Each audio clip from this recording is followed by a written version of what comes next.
Islame jamanaye Barafina bela mali de tomona hijira ka mali ko nyumando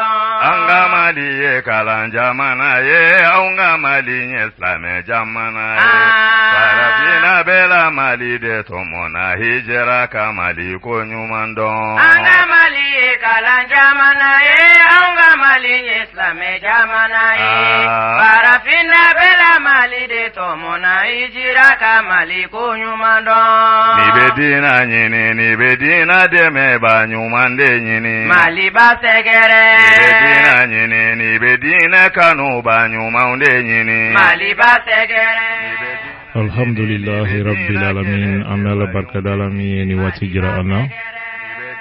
folia ni tanu kanyashi lameba chema ani amsoma bela jelema ni watina au fanfan sokole do kuna fonina jamana kono ani akoka amala barkadalami ni watijira ana anga jamana ambe dugo ko alaka abbasiri ben ani kelen ala ko sawati akonnala jamana demunu be tunga fe krengralela anga mirini tashibi nyesi uma Algérie ani Libye Malion chamaye an wele kuno kafu bi gele ni toro kono krengralela adaw bora Algérie kana Arlit ube kono filila usegi chogola jamana famau ambe anyini uga chogoya ke anga jamana dun useka segi fasola chogomi abara do ulube sena ni mai bolo do wo kono fenno fe no masoro I bolo kon mana segi mawe ala tondoy jamana tungarangeu umake dnya fan ve ambe do ke uye kamili ntashike ka nyesuma ambalma bismillah bedina dugu koroba de nyini mali ba segere fenymani ba yere feri agence Al-Madina awulila dilikula hiji ani imura labenchugo nyuma odebe ani to bonywana au ba fe katami hiji lawa au ba fe kata sile an kutigi Muhammad sallallahu alaihi wasallam aleka misri sanuma inkonowa au ba fe kakaba munumunu lafia ani anye don konanawa au ba fe kata Mina Muzdalifa Jamirat ani unanywana wera ulawa ayo ko belejele to agence Al-Madina mo agence Al-Madina alibi soni sigi fe minga sanwosa hiji nyadomba uka dofara uluka nyedonka mamunu nya keba uye ulu fanaka seka famyali soro agence Al-Madina nina ka be hiji de tata hakemo ukeme ka labe belajile tike wasa o ka seka lafia hiji ka yoro kilingile belajile la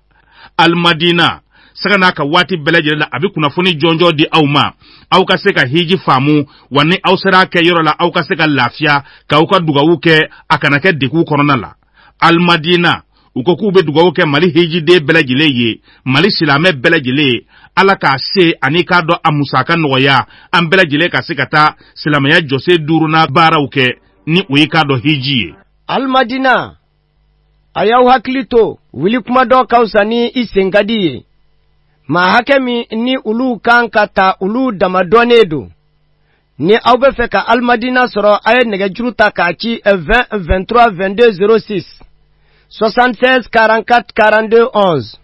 66 85 99 92 Al-Madina wati bela jele kake au sago ani au dongoy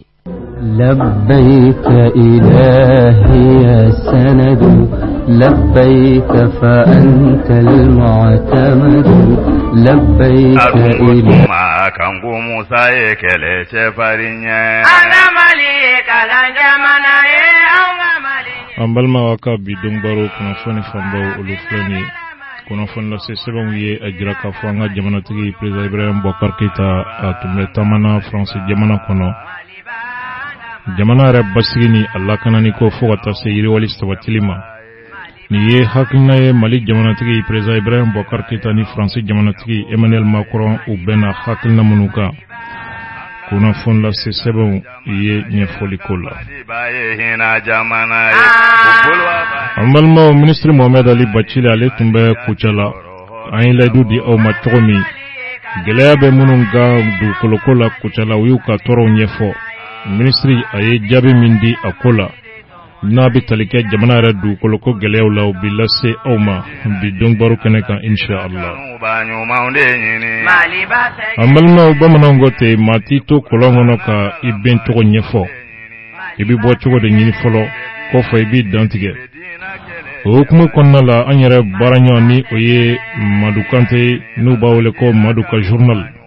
Madu maa min ni a cɛsirilen don diɲɛ kunnafoni boli siraw kan n'o ye internet ye a ka lasew la gɛlɛya dɔ ye a sɔrɔ a ma mɛn n'o ye dɔw ye marifa ci a la a kuma yɛrɛ kɔfɛ sa kɔrɔfɔ caman fɔra ɲini juguw bɛɛ lajɛlen i damata fɔ a ko la fiɲɛw mana tɛmɛ an y'a kanu k'a yɛrɛ bisimila bi donbaro kɛnɛ kan ka kɔrɔfɔ ninnu tɛntɛ mun yɛrɛ de tun kɛra tigitigi mankan minnu bɛ senna a bɛ mun nɔfɛ a bɛna ɲɛfɔli kɛ o la bi donbaro kɛnɛ kan inshallah an balimaw n'a danna nin ma nin bɛ maa sigi kun bɔ donbaro fanba filɛ nin ye min labɛnna n'a bi lase a denkɛ fɛ Abdul Yang nɛgɛw kunna Bukar Jara ka kuma bɔ yan ka aw lasɔrɔ aw minnu bɛ an lamɛn Mali fa tan naani bɛɛ lajɛlen kɔnɔ ka daminɛ Kayi fɔ Mopti mara diɲɛ seleke naani kɔnɔ Amerika Asie Océanie ani Europe ka se farafinna fantaw bɛɛ lajɛlen ma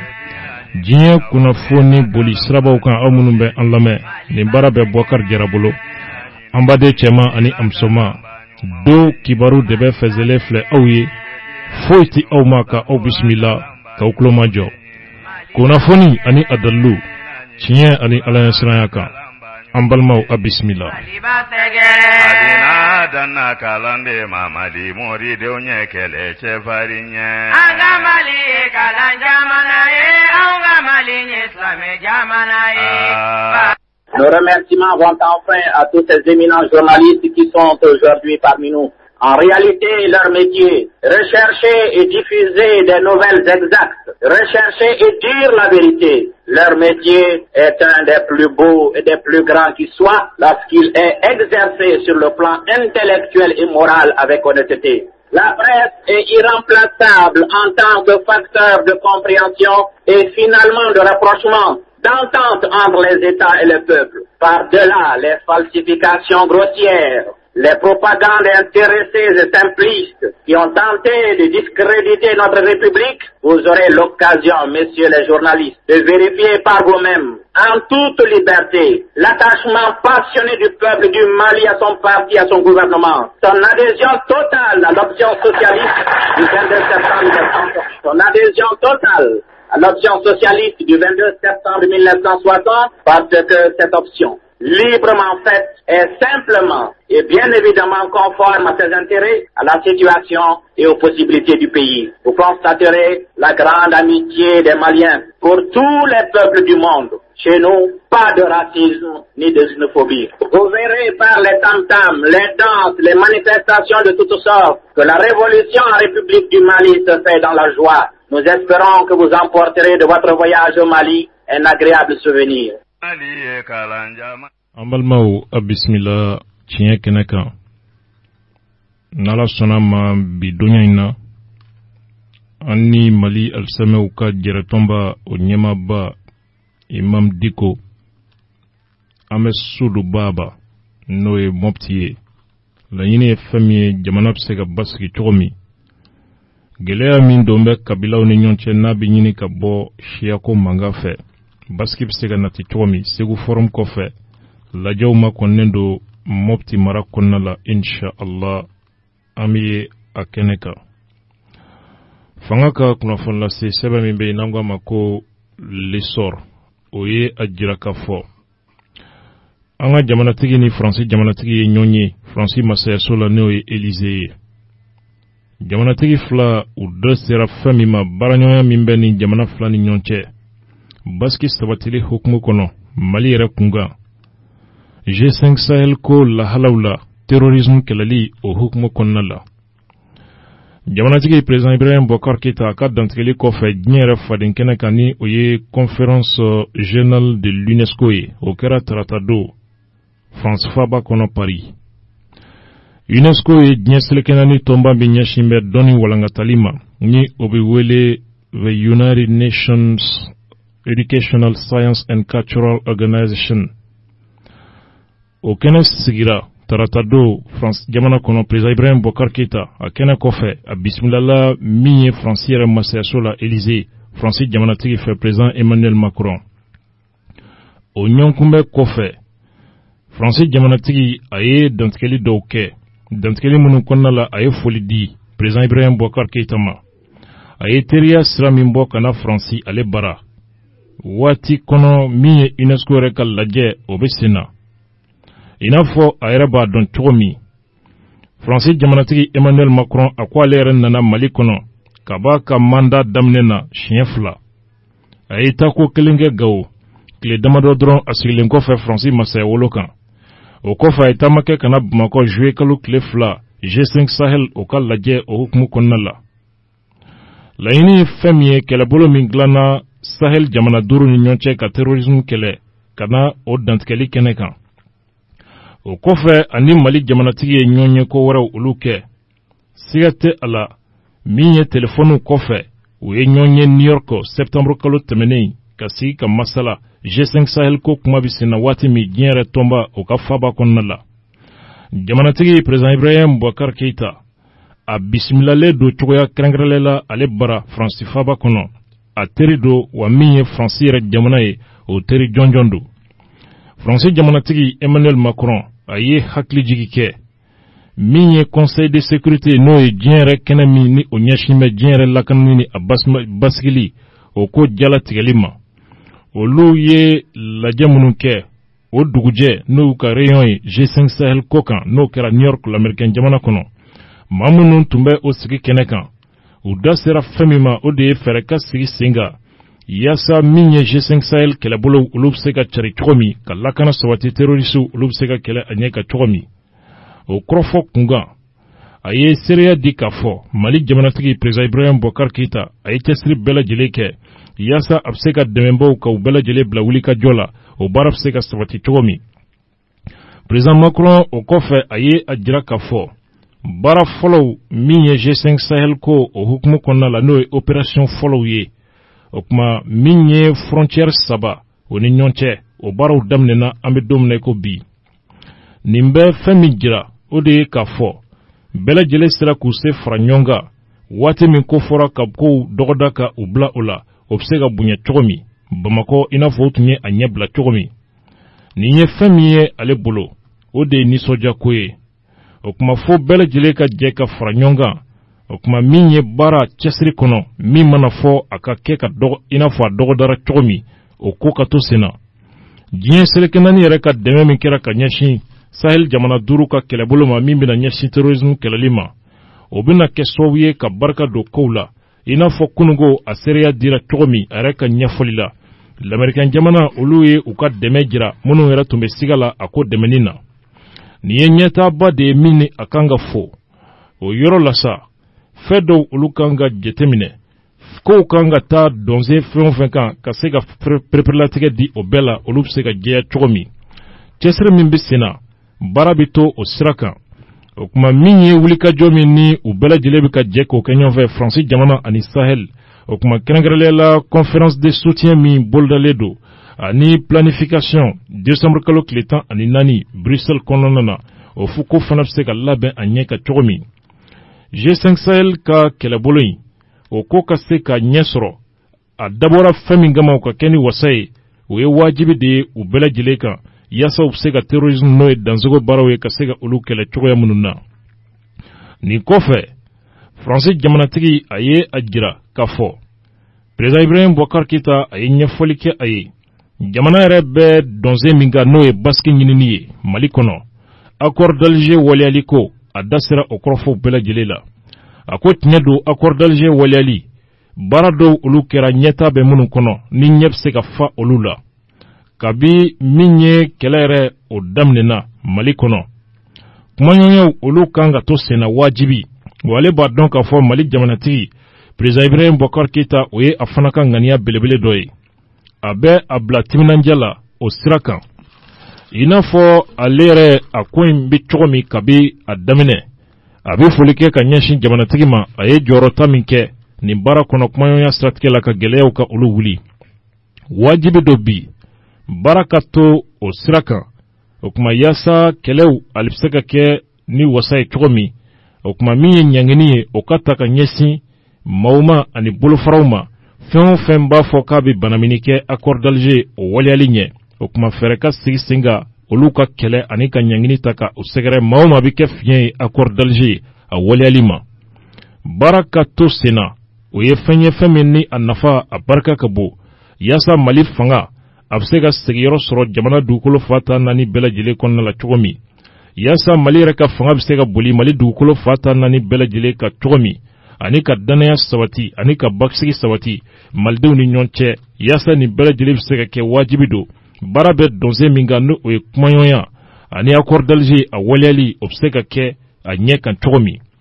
Nin jamanatigi fila président Ibrahim Boubacar Keïta ka fara Faransi yɛrɛ jamanatigi kan, o kɔfɛ u da sera fɛɛrɛ jɔnjɔnw ma n'o ye fɛɛrɛ belebeleba dɔw ye minnu ni olu labɛnna. Kɛrɛnkɛrɛnnenya la u bɛ min wele ko réforme du secteur de la sécurité, o bɛ tali kɛ an ka kɛlɛbolo tigilamaw olu labɛnni na o dɔrɔn tɛ, jamana yɛrɛ fa ta naani bɛɛ lajɛlen yɛlɛma ka don o kɔnɔ kiiribulonw ni jamana sariyaw nin bɛɛ lajɛlen bɛ réforme du secteur de la sécurité kɔnɔ. Désarmement n'o ye ka marifa bɔ kɛlɛbolow olu bolo o baaraw olu fana u da sera o kɔrɔfɔw ma. Démobilisation n'o ye ka kɛlɛkɛlaw ka u bɔ marifatigijɛkuluw kɔnɔ ka marifatigijɛkulu ninnu ka olu fana ci bɔgɔbɔgɔ. Réinsertion n'o ye kɛlɛkɛla kɔrɔw ye ka cogoya kɛ olu bɛ se ka niyɔrɔ sɔrɔ sɔrɔ bosonni na cogo min ani ka foroba baaraw ka olu sɔrɔ. Décentralisation n'o ye fanga segili ye kɔ u da sera o fana ma o baaraw olu kan ka sinsin. O bɛ ko min nimayɔrɔ la o ye jamana sariya sunba n'o ye constitution ye, o yɛlɛmani min ni o bɛ sira la ka na o baaraw olu bɛna sinsin jamana décentralisation ko kan. O kɔfɛ u da sera ko wɛrɛw ma n'o ye yiriwali baara min bɛ senna Faransi jamana ani Mali jamana olu ni ɲɔgɔn cɛ. Kɛrɛnkɛrɛnnenya la min ye baganmara o ta fanfɛlaw ye u da sera olu fana bɛɛ lajɛlen ma. Bɛnkan sɛbɛn o waleyali a yera k'a fɔ o ye wajibi bile de ye bi yaasa basigi kuntalajan bɛ se ka sɔrɔ Mali kɔnɔ cogo min. U bɛna to cɛsiri la Mali dɛmɛni na, Mali bɛ se ka basigi cogo min ani Sahel fana bɛ se ka basigi cogo min n'u ka kɛlɛbolo ye n'o ye opération Barkhane ye. MINUSMA fana bɛna dɛmɛ kɛ o kɔnɔ ani Alliance pour le Sahel. A yera k'a fɔ ni u yɛrɛ dama sera ka fara ɲɔgɔn kan ka ɲɔgɔn dɛmɛ nin siratigɛ la, o dɔrɔn de bɛ se ka kɛ sababu ye ka na ni lakana ani basigi ye min ye an ka jamanaw olu kɔnɔna la, ka na ni miirina ni fɛɛrɛw ye min bɛ se ka yiriwali sabati, jaabi jɔnjɔnw olu bɛ se ka sɔrɔ minnu na waati kuntalajanw olu kɔnɔna la. O kɔfɛ o cɛsiri minnu bɛ ka kofɔ, a cɛsiri ninnu kolonzolen don ɲɔgɔn na kabi a ko daminɛ, ale ŋaniya ye fɛn min ye baara bɛ se ka to o siratigɛ ka cogo min u ka ɲɔgɔn dɛmɛ, o kuma fo ka taa se a ko yɛrɛ a kuncɛyɔrɔ la Emmanuel Macron ka ɲɛfɔli la. Mali jamanatigi ye kɔrɔfɔta ka jaabili kɛ président Ibrahim Boubacar Keïta, a ye foli ni bonyamasegi kɛ ka ɲɛsin Faransi jamanatigi ma, a ye bisimilali min kɛ. O kɔfɛ a ko ale nakun ye fɛn min ye Faransi jamana kɔnɔ tiɲɛ don UNESCO olu ka lajɛ o sababu don. O kuma a bɛ bonyamasegi kɛ o kɛnɛ kan, n'i ko UNESCO i ko dɔnni, o kuma min ye Mali yɛrɛ ka densɛbɛ min bɛ yen n'an bɛɛ bɛ waso ni a ye dɔnni kɛnɛ kan n'o ye Amadou Hampâté Bâ ye, a bɛ miiri ni tasi kɛ ka ɲɛsin o ma philosophe ba don. An bɛ don min na ko bi ale bɛ Faransi masayaso kɔnɔ IBK ka ɲɛfɔli la, u ye cogoya di ale ma ani Faransikaw u ka kuma baaraɲɔgɔnya min bɛ Faransi ni Mali ni ɲɔgɔn cɛ. O kɔfɛ G5 Sahel ko u k'u da don o kɔrɔfɔ la min ni o ko barajuru bɛ ale yɛrɛ bolo. O kuma min ye Emmanuel Macron a yɛrɛ ye doniba min ta o ko kɔnɔ kaba nana Faransi jamanatigiya la. G5 Sahel, Alliance pour le Sahel olu minnu ni u bɛ lajɛw olu kɛ, o kuma min ye Fonds monétaire ani Banque mondiale ka lajɛw olu kɔfɛ u kumana ninnu bɛɛ lajɛlen la. Min ye Faransi jamanatigi ye a b'a waleɲuman dɔn k'a fɔ min ye ɲɛtaaba sera ka sɔrɔ G5 Sahel ko la an bɛ don min na ko bi. O kuma min ye ko fana ye ni o farala ko tɔw bɛɛ lajɛlen kan k'a ja ka taa fɛ, a tɛ tɛmɛ tile fila bonyanko kan kunungo dɔrɔn u ye kunnafoni dɔw mɛn min ye kunnafoni dumanw ye k'a fɔ lamɛrikɛnw kungilenna min tun bɛ olu la n'o ye k'a fɔ G5 Sahel ko u ti don a da fɛ, lamɛrikɛnw ye dɔn yɛlɛma ɲɛma kɔrɔ u y'a jira k'a fɔ u ka dɛmɛ bɛ G5 Sahel ye. An teri Amɛrikɛnw u sɔnna ka u bolo don u jufa kɔnɔ dollar wari o miliyɔn 60 bonyanko k'a kɛ dɛmɛ ye ka ɲɛsin G5 Sahel ma. O ye ko ye min bɛ ma nisɔndiya a ɲɛ fɔra cogo min ale kɔni miiri ye fɛn min ye laɲini min ni o bɛ yen fɛɛrɛ bɛ se ka kɛ o bɛ se ka sɔrɔ cogo min ni o ye diɲɛ yɛrɛ basigi o bɛ se ka sabati cogo min. Nin kɔrɔfɔ ninnu bɛɛ lajɛlen kɔfɛ jamanatigi président Ibrahim Boubacar Keïta a ye a jira k'a fɔ ani Faransi jamanatigi kumana ko wɛrɛ la n'o ye baaraɲɔgɔnya min bɛ an ka jamana fila ni ɲɔgɔn cɛ sɔrɔ nasiraw la o ye fɛn ye fɛn min ni o ma bila bolo kɔfɛ u ka kumaɲɔgɔnya olu kɔnɔna la ale miiri la k'a fɔ jamanatigi n'o ye Faransi jamanatigi a ye a faamuya baaraɲɔgɔnyaba min bɛ jamana fila ni ɲɔgɔn cɛ sɔrɔko nasiraw la gɛlɛyaw bɛ yen sɔrɔko nasiraw la diɲɛ kɔnɔ kungow olu fana bɛ yen kungo minnu ni olu kan ka ɲɛnabɔ o kuma min ye jamanatigi ye président Ibrahim Boubacar Keïta a ko min ye diinɛ ko kuma ye o kɔni fɔra ka o ban o kuma min bɛ tali kɛ n'i ye maaw ye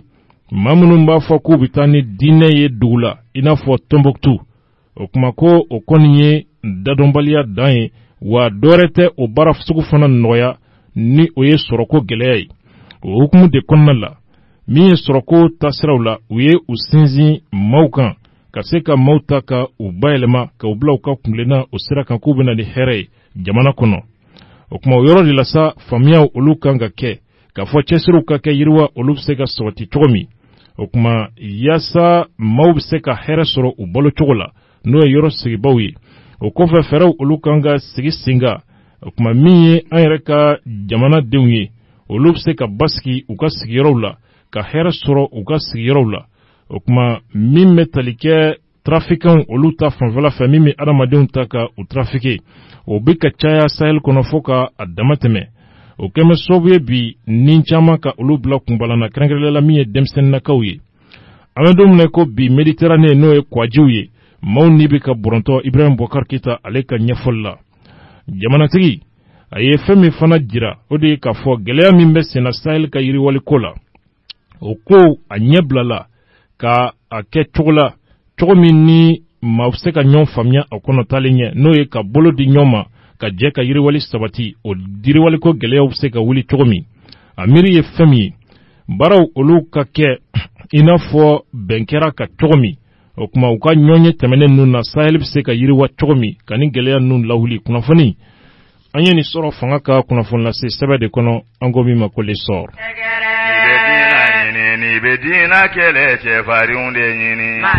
an balimaw lɛnɛ fana ye a jira k'a fɔ u ye maa dɔ minɛ kamalen dɔ minɛ ka a da ka kantigɛ a kɛra Senu ni o ye Bamakɔ yɛrɛ bɔda ye n'i bɛ taa Sikaso sira kan tarata sɔgɔmada joona u ye ni su dalen ye kamalenin dɔ min a si bɛ san 20 bɔɲanko la a kɛra u ye a su sɔrɔ cour dɔ kɔnɔ a kɛra Senu ka kɛ ni kunnafoni bɔra yɔrɔ min na olu ka ɲɛfɔli ye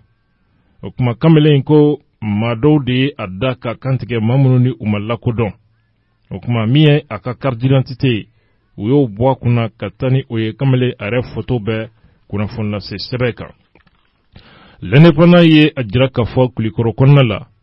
min ye lakɔlikaramɔgɔw ka syndicat tun bɛ baarabila min na ko a baarabila kuncɛra n'o ye tile 3 baarabila ye lakɔlikaramɔgɔw u ye u ka baarabila sonsoro a kɛra kunungo araba novembre kalo tile fɔlɔ tile 3 baarabila min u tun ye o sigi sen kan u ka jɛkulu ka laɲini ye fɛn min ye o de ye u ka saraw olu bɛ se ka kɛ cogo min n'o ye fonctionnaire minnu bɛ ka fɔ ka mara kɔnɔ n'o ye collectivité territoriale ye ani fanga yɛrɛ ka fonctionnaire u ka sara kɛcogo o bɛ se ka min ye u ka sara kɛcogo o bɛ se ka uniformiser cogo min n'o ye k'a bɛɛ damakɛn ye o kuma min ye u ka prime ye min ye 2016 ni 2017 ani fɛn caman wɛrɛ nin bɛɛ ye u ka laɲiniw ye Joyila cercle kɔnɔ olu ka lakɔlikaramɔgɔw bɛ labɛn na min ye bi alamisa ye sa novembre kalo tile 2 olu fana bɛ fɛ ka baarabila sigi sen ka Doila collectif des enseignants du cercle de Doila n'u ka syndicats ye Senbeb ani Senfec ani Sneki ana ɲɔgɔnna caman wɛrɛ u ye kangarida ka ɲɛsin préfet ma o kuma k'a fɔ u bɛna baara jɔ bi alamisa novembre kalo tile 2 u ka laɲini ye fɛn min ye u ka wariw ka sara a nɔgɔni fɛ n'o y'u ka prime ye u bɛ min wele ko u ka prime 2016 kana 2017 la a nafolow ka sara a nɔgɔni fɛ u tɛ kuma caman na u ka ɲɛfɔli la a yera k'a fɔ min ye u ka région a académie bɛɛ lajɛlen u ka prime sɔrɔ fo n'a bɔra Joyila académie na grève bɛ daminɛ bi alamisa a bɛ to senna sa f'u ka nafolo bɛɛ lajɛlen ka sara cogo min kunnafoni an ye ninnu sɔrɔ sɛbɛn min kɔnɔ an ko ma l'indépendant. Farafina bɛla Mali de tɔmɔna hijira ka Mali ko ɲuman dɔn. An ka Mali ye kalan jamana ye, an ka Mali ye silamɛ jamana ye. Farafina bɛla Mali de tɔmɔna hijira ka Mali ko ɲuman dɔn. Jama an ka ɲɔgɔn minɛ silamɛ jama an kana fara fara. Silamɛ jama an ka ɲɔgɔn minɛ silamɛ jama an kana fara fara. Silamɛ jama an ka ɲɔgɔn minɛ malidenw an kana fara fara. Silamɛ jama an ka ɲɔgɔn minɛ silamɛ jama an kana fara fara. Kira kanubaw an ka ɲɔgɔn minɛ. An balimaw an ye a fɔ aw ɲɛna cogo min kuma ɲɛbila la. Mati to kɔlɔn kɔnɔ ka I bencogo ɲɛfɔ. I b'o bila ka I bɔ waati kɔnɔ. Jamana in ye wulikajɔ dɔ sɔrɔ. Constitution yɛlɛmani o hukumu kɔnɔna la. A wulikajɔ sinsinna fɛn min kan a ye bɛɛ jabɔ n'o ye an yɛrɛ baaraɲɔgɔn Madu Kante ni bɛɛ lajɛlen bɛ a dɔn ni Madu ka journal ye. A ye cɛsiri caman kɛ min ye internet siraw kan hakilina min bɛ a la jamana ko la a bɛ olu dangɛnɛmaya ani maaw bɛ ɲɔgɔn lasɔrɔ diɲɛ fata naani bɛɛ lajɛlen kɔnɔna la. O girigara kɔnɔna la an ye kunnafoni sɔrɔ k'a fɔ a ye kasara sɔrɔ. A ye jamanaden bɛɛ lajɛlen tɔɔrɔ n'o ye ka marifa ta ka ɲɛsin ma k'a ci a kɛra sufɛla fɛ. Bibi na an b'a fɔ alhamdulillahi rabbil alamin sabu min tun ka gɛlɛn ni a bɛɛ lajɛlen ye o ye kɛnɛya sabatili ye ani kisi ani tanga. Karamɔgɔ Madu Kante I bisimila kunnafoni kɛnɛ kan. Assalamu alaikum. Wa alaikum salam wa rahmatullah. Bɛɛ lajɛlen fo. Ka yɛrɛ fo ka radio lamɛnbaga bɛɛ lajɛlen fo. Kosɛbɛ. Ayiwa an ye a kanu ka I bisimila kunnafoni kɛnɛ kɔnɔ bi.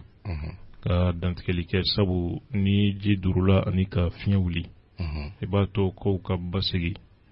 ani o ye waati ye kow bɛ se ka farafasiya ka bɔ ɲɔgɔn na cogo min kuma bɛ kɛ ni hakili sigi ye. Gɛlɛya min n'i y'a sɔrɔ kuma caman fɔra journaux n'o ye lakalita sɛbɛnw ye olu fana caman ye u ka dantigɛliw kɛ. Nka jamana in bɛ dakun dɔ kan sɛbɛnni ni fɛn caman wɛrɛ maa u tɛ danaya sinsin o kan bilen. An y'a kanu ka I yɛrɛ bisimila kɛnɛ kɔnɔ an ka dantigɛli kɛ. Gɛlɛya in kɔfɛ ka se sisan na maa bɛ se ka kibaruya jumɛn fara ɲɔgɔn kan a ko la. Bon komi I yɛrɛ y'a fɔ cogo min na ni girigara wulila ne hakili la ni kuma fɛn fɛn fɔra marifaci in kɔfɛ kana bila bi la a bɛɛ kun kan ka bi de makɔnɔ. I yɛrɛ ye bamanankan dɔ fɔ ko mɔgɔ t'i to kɔlɔn kɔnɔ k'i bin kun fɔ. Kuma caman fɔra fɛn caman fɔra mais hali bi ne yɛrɛ bɛ Ala fo ka barika da. I yɛrɛ y'a fɔ cogo min na hali bi kɛnɛya de ka gɛlɛn ni nin bɛɛ ye. Ni Ala y'a kɛ ni ma to a la an bɛ Ala fo ka Ala barika da. Alhamdulillah. Ɲani fili ye mɔgɔ caman sɔrɔ mɔgɔ caman dusu y'a kɛɲɛ. Bamananw b'a fɔ cogo di ko ni I tɔgɔ jugu ye I tɔgɔ ɲuman kɔ a ma nɔgɔn. Kosɛbɛ kosɛbɛ. Sinon hali bi ne marisala kelen de don. Ma yɛlɛma ma janfa kɛ mɔgɔ bɛ fɛnɛ bɛ fili ka da I kɔnɔnata de kan. Bon mɔgɔ tɛ mɔgɔ jalaki fana ko mun na I ye nin fɔ parce que I ye min fɔ o de b'i dusuku kɔnɔ o de b'i hakili la. Sinon ne hakili la an ye cɛsiri min kɛ n'an ye wulikajɔ min kɛ jamana in ɲɛtaga la ani ka jamana kɔnɔdenw ɲɛ yɛlɛ wale juguw la ne hakili la o ma dogo mɔgɔ si la. Marifa ma ci Marisal Madu la k'a fɔ ko n ye kuma de fɔ ko bɛ président c'est à dire que ka jamana ɲɛmɔgɔ tanu ou bien k'a ka famille tanu. Marifa cira de jamana ɲɛmɔgɔ yɛrɛ tɛ ka c'est à dire que ko minnu bɛ jamana kɔnɔ n'a tɛ bɛn n'a ye mɔgɔ minnu ta k'u bila baara la n'u tɛ ka baara kɛ to I bɛ magali min kɛ olu joli la o de nana ni marifa cili ye. donc ne hakili la dan yɛrɛ t'o la mɔgɔ min sɔnna k'a ka vie bila en danger pour que jamana kɔnɔdenw ka bɔ ko kalama ni marifa cira o la ne hakili la k'o to dɔgɔtɔrɔso kɔnɔ a bɛ saya ni balo cɛ kuma bɛ kuma la olu man ka fɔ mais n'a fɔra a tɛ digi la n'a digirila i sɔn de don ou bien i jogo de don Marshal Madu kelen de don hali bi tiɲɛ ka fɔ baara ka kɛ jamana ka jɔ an tɛ bɔ o kan an bɛ sa o kan hali sini n'an ye tɔɔrɔ ye maliyɛn min kan diɲɛ fan o fan fɛ ni ɲɛmɔgɔ jugu o ɲɛmɔgɔ jugu k'i ye tiɲɛni kɛ jamana kɔnɔ Marshal Madu bɛ bɔ k'a dénoncer marifa cira siɲɛ kelen ne hakili la balontan na ni marifa cira o kɔrɔ ko fili de fiyɛra donc an bɛ taa de dɔrɔn donc o Marshal kelen de sigilen filɛ nin ye a ma yɛlɛma a ma san convention ta ni mɔgɔ cɛ hali sini tiɲɛ jalan panparanpan wa paga tɛ bɔ a la ala sago maliyɛn bɛɛ sago i ye kuma dɔ fɔ i ka kɔrɔfɔ kɔnɔ n'o de ye k'a fɔ faso baarakɛla jugu min to k'u ka baara kɛ a ɲɛ kan olu ka ko kofɔli de nana ni marifa ci ye i b'a fɛ ka mun de jira o kɔnɔna la ne hakili la marifa cira ne la don min na a don ne bɔra mɔgɔ dɔ de kan journal la lundi le 25 juillet n'o ye Ben Katara kun bɔra ka déclaration dɔ kɛ c'est-à-dire que Mali yɛrɛ depuis Mali kɛra Mali ye État ma deli ka fonctionnaire minnu fonctionnaire min recruté Mali fonctionnaire yɛrɛ bɛɛ lajɛlen tɛ min bɔ Ben Katara bɔra k'a fɔ ko président de la République IBK ko y'o recruté a dɔw ne jiginna kan kosɛbɛ ko yala o fonctionnaire ninnu dɔw bɛ kɔlɔn de kɔnɔ wa ou bien u bɛ kulu de sanfɛ ou bien c'est-à-dire que u bɛ ba ji ye jukɔrɔ na an tɛ o kalama a dɔw an ye kuma caman fɔ a ye kala de don maliyɛnw tolilen na jeunes bɛ carré kɔnɔ n'u ka diplôme u tɛ baara la a bɛɛ bɛ k'anw ɲɛna an b'a bɛɛ kalama jamana in kɔnɔ Ben Katara n'a ɲɔgɔnna caman ne tɛ ministre to yen président yɛrɛ ko tɛ a den ko tɛ c'est-à-dire que mɔgɔ mɔgɔ jamana in kɔnɔ k'i bɛ wari jugu kɛ ta k'a ɲɛsin jamana kɔnɔ denw ma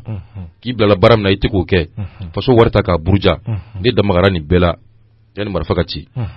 donc ni marifa cira i bɛ t'o tigi ɲini min i bɛ mɔgɔ minnu n'u ka c'est-à-dire que i bɛ mɔgɔ minnu i b'i da don mɔgɔ minnu joli tolilen da don kala don mɔgɔ minnu joli tolilen la olu de bɛ kariya ka mɔgɔ bila ka marifa ci la sinon a tɛ marifa ci kunbaw ni nkalon darila tribunal bɛ Mali la an tɛ taa tribunal la pour que i bɛ taa marifa ci i mɔgɔninfin ɲɔgɔn na ko parce que a ye nin fɔ i ma yala a ye danganiya dɔ de sɔrɔ walima a ye bolo siga bɛ Ben Katara de la wa bon Ben Katara dɔrɔn tɛ ne tɛ siga mɔgɔ kelen na nin ko in na parce que i y'a dɔn bamananw b'a fɔ cogo min na zon jurumu kelen fɛntigi jurumu 100 bisigi man ɲi bisigi man ɲi mɔgɔ min marifa ci ne la jinɛ de don wa hadamaden de don wa cɛ de don wa muso de don wa ne m'a ye n tɛ kɛ ala ye k'o dɔn parce que marifa bɛ ci a cira circonstance min na a tigi bɔra ne kɔfɛ de n bɛ ala fo k'a barikada ɲɛ kɔni ka ɲi n bɛ yeli kɛ et puis fari mɛnɛnen don ɲɛfɛ mɔgɔ min marifa ci n'a bɔra ne ɲɛfɛ de cogo o cogo n bɛ précaution ta a bɔra n kɔfɛ de parce que an bɛ ka jigin descente de la ne bɛ ralenti la donc a ye téléphone sonné k'a ye n'a sɔrɔ ne yɛrɛ de bɛ direction na a bɛɛ ma tɛmɛ 1 minute kan a ye marifa ci donc n'o kɛra ne hakili la o bɛ ko bɛɛ lajɛ ni hakili de ye n ma mɔgɔ bisigi n m'a fɔ ko mɔgɔ ye nin kɛ mais n kɔni b'a dɔn tigitigi n bɛ yɛlɛ mɔgɔ minnu joli kan o dɔ la kelen kɔni don o dɔ la kelen don donc ka kuma fɔ ka diya o kɔrɔ ko in a tugulen don i ka fɔtaw la min y'i sɔrɔ i bolo a tugulen don i ka fɔtaw de la awɔ an ye faamuya sɔrɔ o la enquêtew kɔni tun bɛ sen na enquêtew kɔrɔfɔ caman bɔra kɔnɔ hakili la papa Mambi yɛrɛ tun bɛ ko in kɔnɔna la enquête tigilamɔgɔw u ye kibaruya di wa bon komi i y'a fɔ cogo min na enquête in ne hakili la enquête in n ye kibaruya sɔrɔ hali sɔrɔ k'a fɔ ko enquête ma datugu k'a bɛ sen na bon ko papa Mambi fana tun y'a ka démission sɛbɛn kɛ k'a ɲɛsin jamana ɲɛmɔgɔw ma k'a bɛ démissionner bon a waati a ye ne yɛrɛ fari faga dɔɔnin ne ko n ko bɛ se ka kɛ cogo jumɛn na n ko ne ka ko sababu de bena to papa mambi be na bo barala bon après anya ɲininkali ni sɛgɛsɛgɛliw kɛ kana ye ko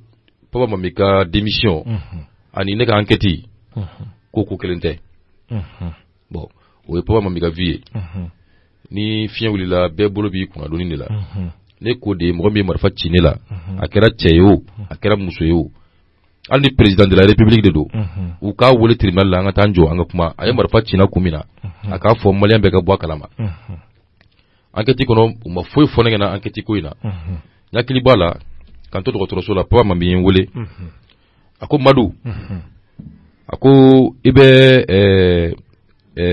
a tɔgɔ di jo wala k'i dɔn wa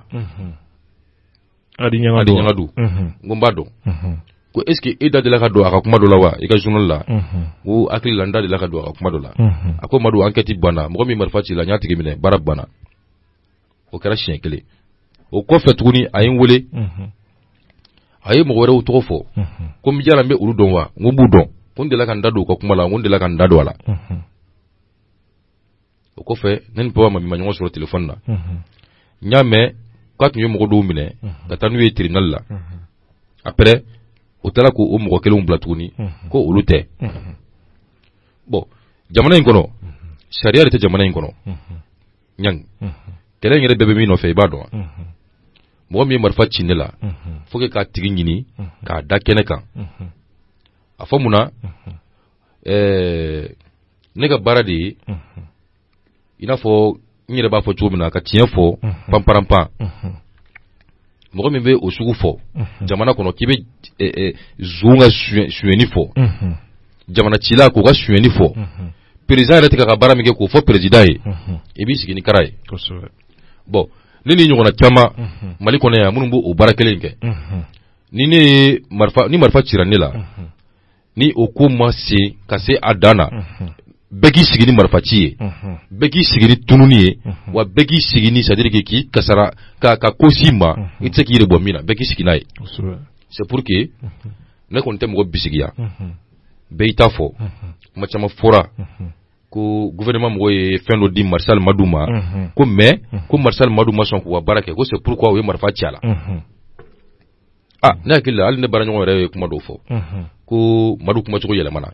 baaraɲɔgɔn jumɛn ouverture média ne tun bɛ baara kɛ yɔrɔ min na ko Madu kumacogo yɛlɛmana bon ɲangi ne bɛ ɲininka ka lamɛn jɛkulu bɛɛ lajɛlen ɲininka olu yɛrɛ ko Madu kumacogo kun yɛlɛmana donc ça veut dire que n'a sɔrɔ wari de kun dira Marshal Madu ma k'a kumacogo yɛlɛmana a ye marifa ci kun bɔ wa déjà i ye baara kɛ ka ban i ye wari minɛ i bɛ ka u ka baara kɛ i kumacogo yɛlɛmana baarakɛɲɔgɔn yɛrɛ y'o fɔ k'i kumacogo yɛlɛmana i kumacogo yɛlɛmana ça veut dire que i ye mission accompli est ce que o bɛ marifa ci kun bɔ a ka gɛlɛn ayiwa an ka kuma da ɲɔgɔn kɔrɔ an ka lajɛ a bɛ marifa ci kun bɔ wa a ka gɛlɛn c'est pour que ne y'a fɔ ne bɛ n kan kelen kan n bɛ n ka kuma kelen kan hali sini ne bɛ tiɲɛ fɔ maliyɛn caman bɛ yen u m'a faamuya caman découragera Marshal Madu ka ko la caman ma faamuyali kɛ komi ni mɔgɔ tɔgɔjugu ye tɔgɔ ɲuman kɔn n y'a fɔ cogo min na kuma daminɛ la o de bɛna ni kuma ko caman ye ani faamuyali baliya sinon hali bi o Marshal kelen de don ka tiɲɛ jalan fɔ panparanpan wa pa paga tɛ bɔ a la ne ka enquête a ma taa kulu kunna a ma taa ju la pa paga ma fɔ ne ɲɛna ne kɔni sigilen don bon hakili la baaraɲɔgɔn wɛrɛw fɛnɛ bɛ yen olu k'u k'a ko tɛ bila enquête bɛ kɛ de ka se f'a dan na mɔgɔ min ye marifa ci Marshal Madu la ka bɔ k'a yira maliyɛn bɛɛ k'a ye waati kɔnɔ an y'a ye journaux dɔw bɔra u ko enquête senfɛ papa mambi ye dɔw minɛ ko o bɛ taa gun fo jamanatigi yɛrɛ denkɛ de la Karim Keita ko de kama ko in burubasira ko papa mambi yɛrɛ siranna ko a bolila ka jamana bila e ka dɔn ta ye mun y'a la bon n yɛrɛ y'o kalan journal kɔnɔ ko papa mambi ye baara bila k'u ka boli ka taa n y'a mɛn mɔgɔ dɔw da ko Faransi n y'a mɛn ko Côte d'Ivoire n hakili la Côte d'Ivoire de don bon Faransi taga o fana bɛ se ka bɔ a la mais n kɔni b'a dɔn ni mɔgɔ min ko lien bɛ ne ni Karim Keita cɛ a tigi nkalon tigɛ depuis Ala ye ne dan ne ma deli ka Karim Keita ye n ɲɛ la n y'a photo kɔni ye an bɛ radio so de kan hali n'a yɛrɛ ma mɛn a kɛrɛfɛ mɔgɔ dɔ b'a mɛn u b'a fɔ a ɲɛna ko Madu ko k'a ma deli k'i ye n'a sɔrɔ ni nkalon tigɛ a ka bɔ a k'a fɔ maliyɛnw ɲɛna i y'a faamuya bon n'u ko président ni a tɔgɔ di famille présidentielle ko ne ka marifa ci sababu ye olu de bon ne hakili la sariya bɛ jamana kɔnɔ n'i ko i sɔrɔ enquête dayɛlɛ la bon Mali ministre bɛɛ taara ne lajɛ ka to dɔgɔtɔrɔso la ni hakili la i ye marifa ci mɔgɔ min na i yɛrɛ y'i tugu ka marifa ci mɔgɔ min na i bɛ tila k'i ka jamana polisiw bila ka t'o tigi la ka na n'an ye ko ta hakili la politicien ka ca jamana kɔnɔ dɛ kosɛbɛ ne da ma deli ka se Mali président dɔrɔn ma dɛ a n'a ka famille dɔrɔn ma dɛ mɔgɔ caman b'a la ne sera minnu ma c'est pour que n y'a f'i ɲɛna ko bisigi lien tɛ ne ni Karimu Keyita cɛ a tɛ n'a fa cɛ a tɛ n'a ba cɛ hali IBK yɛrɛ depuis Ala ye ne dan ne ma deli ka IBK yɛrɛ ye ɲɛ la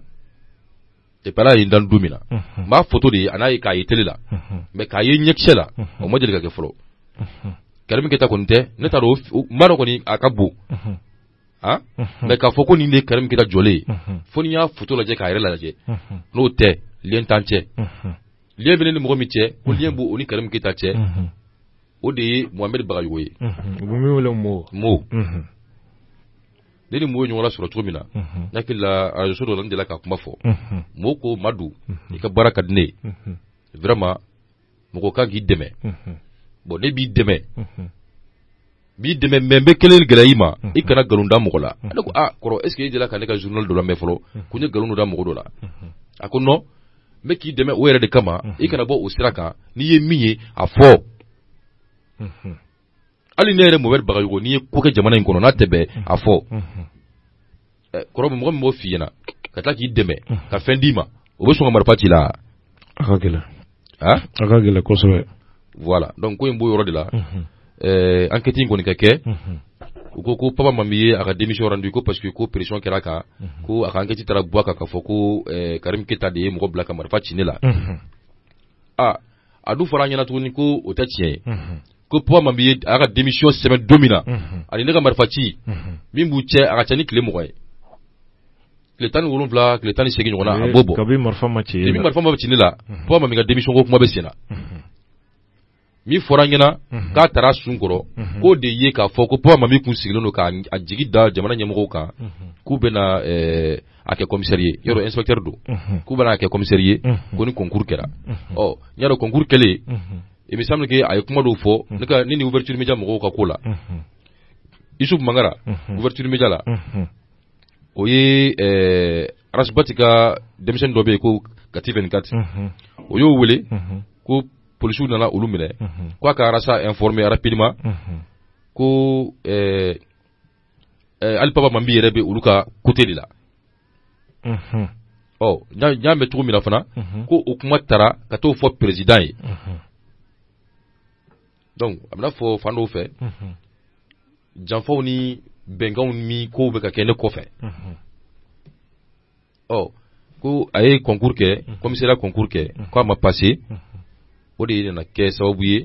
k'a ka démission ko kuma a n'a a ka baara bila ko kuma ne ka affaire tɛ dɛ k'a fɔ ko marifa cira Madu la ko pression de kɛra a kan abada ne hakili la Papa Mambi ni journaliste ye ɲɔgɔn ye kosa in na u ye hakili la falefalew kɛ donc Papa Mambi ka baara bila ani ne ka enquête tɛ ɲɔgɔn sira la Papa Mambi kun tɛ ne ka enquête yɛrɛ ɲɛmɔgɔ ye mais a kun bilalen don a la a kun b'a kɔnɔ enquête yɛrɛ kɔnɔ a kun b'a kɔnɔ mais a tɛna fɔ ko a ko bɛɛ kun talen don ka di ale de ma mais a kɔni b'a kɔnɔ a b'a groupe kɔnɔ voilà ni faamuna n b'a fɛ ka min dɔn sisan jamana in kumaw don i yɛrɛ ye faamuyali kɛ Mali kɔnɔ kumaw sugu bɛɛ bɛ fɔ kuma dɔw la mɔgɔ dɔw bɛ kuma yɛrɛ ta k'a yɛrɛ kɛ kuma dɔw la hali u yɛrɛ bɛ min fɔ u t'a kɔrɔ dɔn an y'a mɛn tuguni ko min y'an bɛɛ yɛrɛ ja wuli k'an bɛɛ kamana gan ko an bɛ nin bɛɛ yɛrɛ la ko marifa yɛrɛ ma ci Madu la ko montage don ɲani i ka nin kuma in nin diyara n ye kosɛbɛ mɔgɔ caman ye nin fɔ n y'a kuma mɛn ko montage don ok o montage tun ye jumɛn sisan jamana ɲɛmɔgɔ contrôle de tun tɛ yan montage bɛ k'o de ye n'a kɛra montage ye kɔni n'a kɛra montage ye a bɛ kɛ de pour que ka fitinɛ wuli jamana kɔnɔ pour que ka jamana ɲɛmɔgɔw k'u lanɔgɔ ka jamana kɔnɔ denw su ka bila jamana la yadi ne tun bɛ dɔgɔtɔrɔso min na hôpital du Mali jɔn de ka dɔgɔtɔrɔso don privé de don wa gouvernement de ta tɛ est ce que dɔgɔtɔrɔ minnu ye ne opéré ka marifakisɛ bɔ ne disi la jɔn de ka dɔgɔtɔrɔ don jɔn de b'u sara jamana ta tɛ bon jamana dɔgɔtɔrɔw k'a dɔn k'a fɔ ko montage de don ka ban ka ne to dɔgɔtɔrɔso kɔnɔ yen u m'a fɔ jamana ɲɛmɔgɔw ɲɛna k'a fɔ ko montage de don ko marifa ma ci ne la o bɛ don hakili fɛ yan c'est à dire que ni si ma ban a ma ban marifa min cira ne la artisanal de don bololabaarakɛlaw bɛ marifa min dilan o de don a bɛ mɔgɔ faga n'a y'i sɔrɔ cogo dɔw la mais sɔrɔ cogo dɔw bɛ yen n'a m'i sɔrɔ o la a b'i jogin et puis ni ala yɛrɛ ma ni si ma ban saya tɛ kɛ marifa cira ne disi de la a donna numan disi fɛ a ma don sogo kɔnɔ a tɛmɛna sogo de fɛ a ma don kolo la a tɛmɛna sogo fɛ a ma ɲɛsin i ma a nana kɛrɛ la a y'a jɔ portière de la mobili portière la a y'a marifa da mobili vitre de la k'a ci marifakisɛ donna ne yan fɛ numan disi fɛ ka boli kana da kini disi si jukɔrɔla la ne hakili la mɔgɔ min ye ne opéré a bɛ hôpital du Mali la hali bi a tɔgɔ ko Job surasi de don capitaine Job ale de ne opéré ani chinois opération bɛɛ kɛra ne yɛrɛ ɲɛ wagalen ɲɛna mais après anesthésie tilala ka ne fɛn dɔɔni ani douleur ni mɔgɔ min ko marifa ma ci ne la ko buteli fɛrɛ k'a dabɔ kun ne kun fɛnɛ kun ye ko ka jamana kɔnɔdenw su ka bila jamana la u yɛrɛ ka jamana dɔgɔtɔrɔso kɔnɔ Abdul Niang o fana bɛ don hakili fɛ a ka gɛlɛn est ce que mɔgɔ bɛ se ka t'i kalifa i jugu la a ka gɛlɛn dɔgɔtɔrɔ tɛna fɔ ko ayi ko marifa ma ci Madu la ko montage de don o tɛn'o fɔ wa jamana kɔnɔ ɲɛmɔgɔw ye wa o fana ye tiɲɛ ye ministre Salfu le ministre de la sécurité Salfu Tarawele a bɛ n hakili la a fana hali n'a fana kulo t'an na mɔgɔ bɛ sɔrɔ k'an lamɛn sisan min bɛ taa kibaruya fɔ a yɛrɛ a b'a mɛn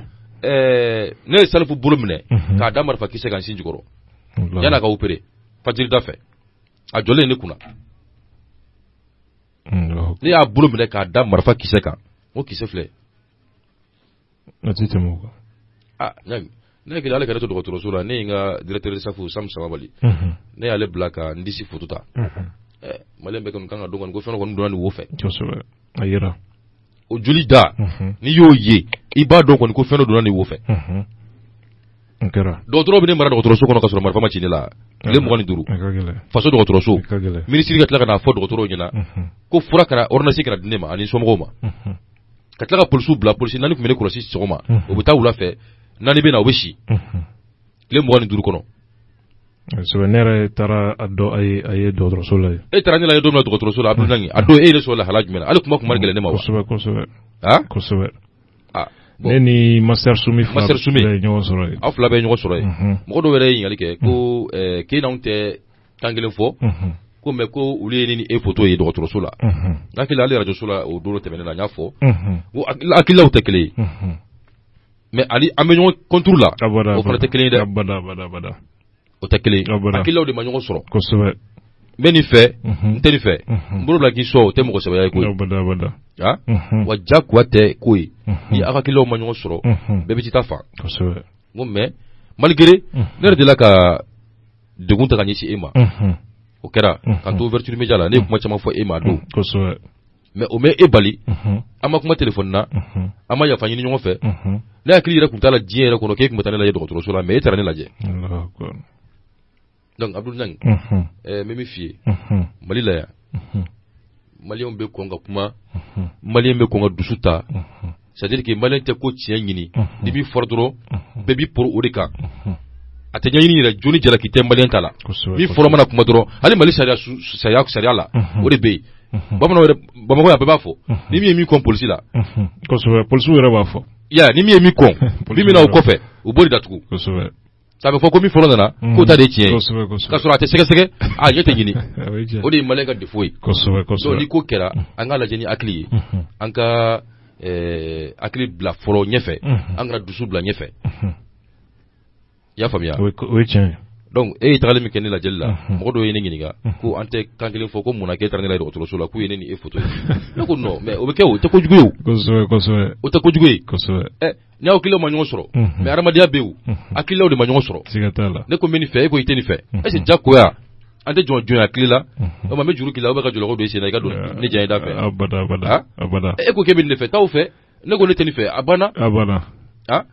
ni degunye mi sɔrɔ degunye bɛɛ jɛ de jamana in kɔnɔ maliyɛn ɲɛna hakilina kɛlɛ ani social kɛlɛ ko o kɔrɔ a ye ɲɔgɔn jugu ye fɛ voilà fo k'o différence maliyɛn k'o différence de dɔn ale sini ni ne ni madu tɛ hakilina kelen ye mais ni an bɔra plateau kan an bɛ ɲɔgɔn ye an bɛ baro kɛ an bɛ ɲɔgɔn tɛgɛ ci ɲɔgɔn tɛgɛ ne ni mɔgɔ caman bɛ to dɔw minɛna ka datugu kaso la o y'a sɔrɔ ne tɛ kuma kalo 4 mais o kungo sɔrɔ don min ne ye min kɛ a la o ma dogo mɔgɔ la u t'o kuma fɔ dɛ o mɔgɔ kelen de bɛ nin kuma sugu cɛli la ka a ɲɛfɔ anw bolo jeunes hakilina yɛrɛ mana kɛ kelen ye ko bɛɛ la o kɔrɔ a bɛ nkalon kan f'aw ka ɲɔgɔn sɔsɔ o ni ɲɔgɔn juguya o tɛ kelen ye ɲɛnamaya yɛrɛ cogoya o ye jamana ko la bɛɛ hakilina tɛ se hali du yɛrɛ kɔnɔ dutigi ni dudenw hakilina tɛ kelen ye ko bɛɛ la o ni ɲɔgɔn juguya tɛ kelen ye abada voilà donc fo bɛɛ k'o faamuya k'a fɔ ko déclaration ni kuma minnu fɔra ni si tɛ Marshal Madu jogo ye hali sini o Madu kelen do Madu journal kelen min bɛ tiɲɛ fɔ ka ɲɛmɔgɔ jugu dénoncer hali sini ni i bɛ ka ko kɛ jamana in kɔnɔ n'a tɛ bɛn ne b'a fɔ ni Karim Keita ye ko kɛ n'a tɛ bɛn ne b'a fɔ ne b'u kan kelen k'ali sini ka fantanw ka kɛ ɲini Mali kɔnɔ ani Mali kɔ kan i ye kuma dɔ fɔ k'an to k'i to i ka tɔgɔ di émission daminɛ la ko degun bɛ an balimaw kan Algérie u y'an wele u bɛ Sam Bali wele kuma bɛɛ a b'a fɔ ɲɛna ko Mali ɲɛmɔgɔw k'a ɲini u ka fɛɛrɛ kɛ u k'u kɔfilɛ Maliyɛn minnu bɛ tunga la dusu de y'u bɔ Mali kɔnɔ yan ka taa tunga la ani degun ani olu ka dungo jugu bɛ jamana in kɔnɔ Abdou Niang Mali tɛ fantan jamana dɛ Mali ye dungo jugu jamana de n bɛ suyɛni kɛ k'a don denw ni musow la k'a don sunguruba ni gulɔ ni dɔrɔgu la foyi tɛ bɔ a la Mali y'o jamana de ni ko in kɛra a ɲɛma baara ka k'a ɲɛma i bilala min na i k'o kɛ min t'i ta ye k'o to yen bɛɛ bɛ lafiya hali Maliyɛn minnu bɛ kɔfɛ u bɛ na kɛlɛ in bɛɛ b'o de nɔfɛ o kɔnɔ ye wulibali ye Niang ne fana tun b'a fɛ ka ɲininkali dɔ tɛngu e la sisan wagati dɔ la e ni Arasibati tun bɛ kan kelen fɔ mais wagati laban tuguni an nana ye tuguni ka fɔ aw fɔra ɲɔgɔn kɔ e tun bɛ se ka dɔɔni ɲɛfɔ Maliyɛnw k'o faamuya parce que kɔsa in na Maliyɛn fana bɛɛ jɛla k'a fɔ i n'a fɔ u y'a fɔ ne yɛrɛ fana ma cogo min na ko Abdou Niang sannen de don a fɔra bon a daminɛ la depuis ne ma don baara in na ne famana waati min na ka e ni Arasibati to ɲɔgɔn fɛ tiɲɛjalan kolon in de kun don i n'a fɔ Arasibati b'a fɔ cogo min na i n'a fɔ ne yɛrɛ b'a fɔ cogo min na panparanpan ba paga tɛ bɔ a la Maliyɛn bɛɛ ye la kodɔnni o de mais kɔsa in na Maliyɛnw bɛɛ ko k'e ka sira yɛlɛmana ko n bɛ fɛ ka dɔn juste bɛnbaliya jumɛn de bɛ e ni Arasibati cɛ ne bɛ fɛ k'o de dɔn sisan bon n'i b'a fɛ k'o dɔn i bɛ invité i ka kɛnɛ kan n'Ala sɔnna ma n bɛ se ka min fɔ n bɛ n dantigɛ o la komi ne yɛrɛ ka taabolo ye min ye jamana kunkanko kibaruyaw la a kun ka di ne yɛrɛ ni ne ni Arasibati fila yɛrɛ bɛ se ka sigi a kɛnɛ kan kɛlɛ tɛ wɔyɔ tɛ mɔgɔw bɛ kuma minnu na an ka sigi k'a ɲɛfɔ ɲɔgɔn ye se tigɛ wɔrɔ ɲɔgɔn kɔ kuma dɔw la a fara ka ca ka kuma mɔgɔ kɔfɛ a gɛlɛya bɛ ne minɛ dɔɔni mais problème t'a la n'a ma sɔn o ma ni ye n wele n bɛ se ka min fɔ parce que ni mɔgɔ jɛra a jɛra ko minnu na caman fana ka provocation kun ye pour que ne ka kuma k'olu ɲɛfɔ ni mɔgɔ jɛra gundo min na i yɛrɛ de bɛ bɔ n'o ye sinon ne tɛ mais min ka kan ka fɔ ani min bɛ se ka fɔ an b'o lase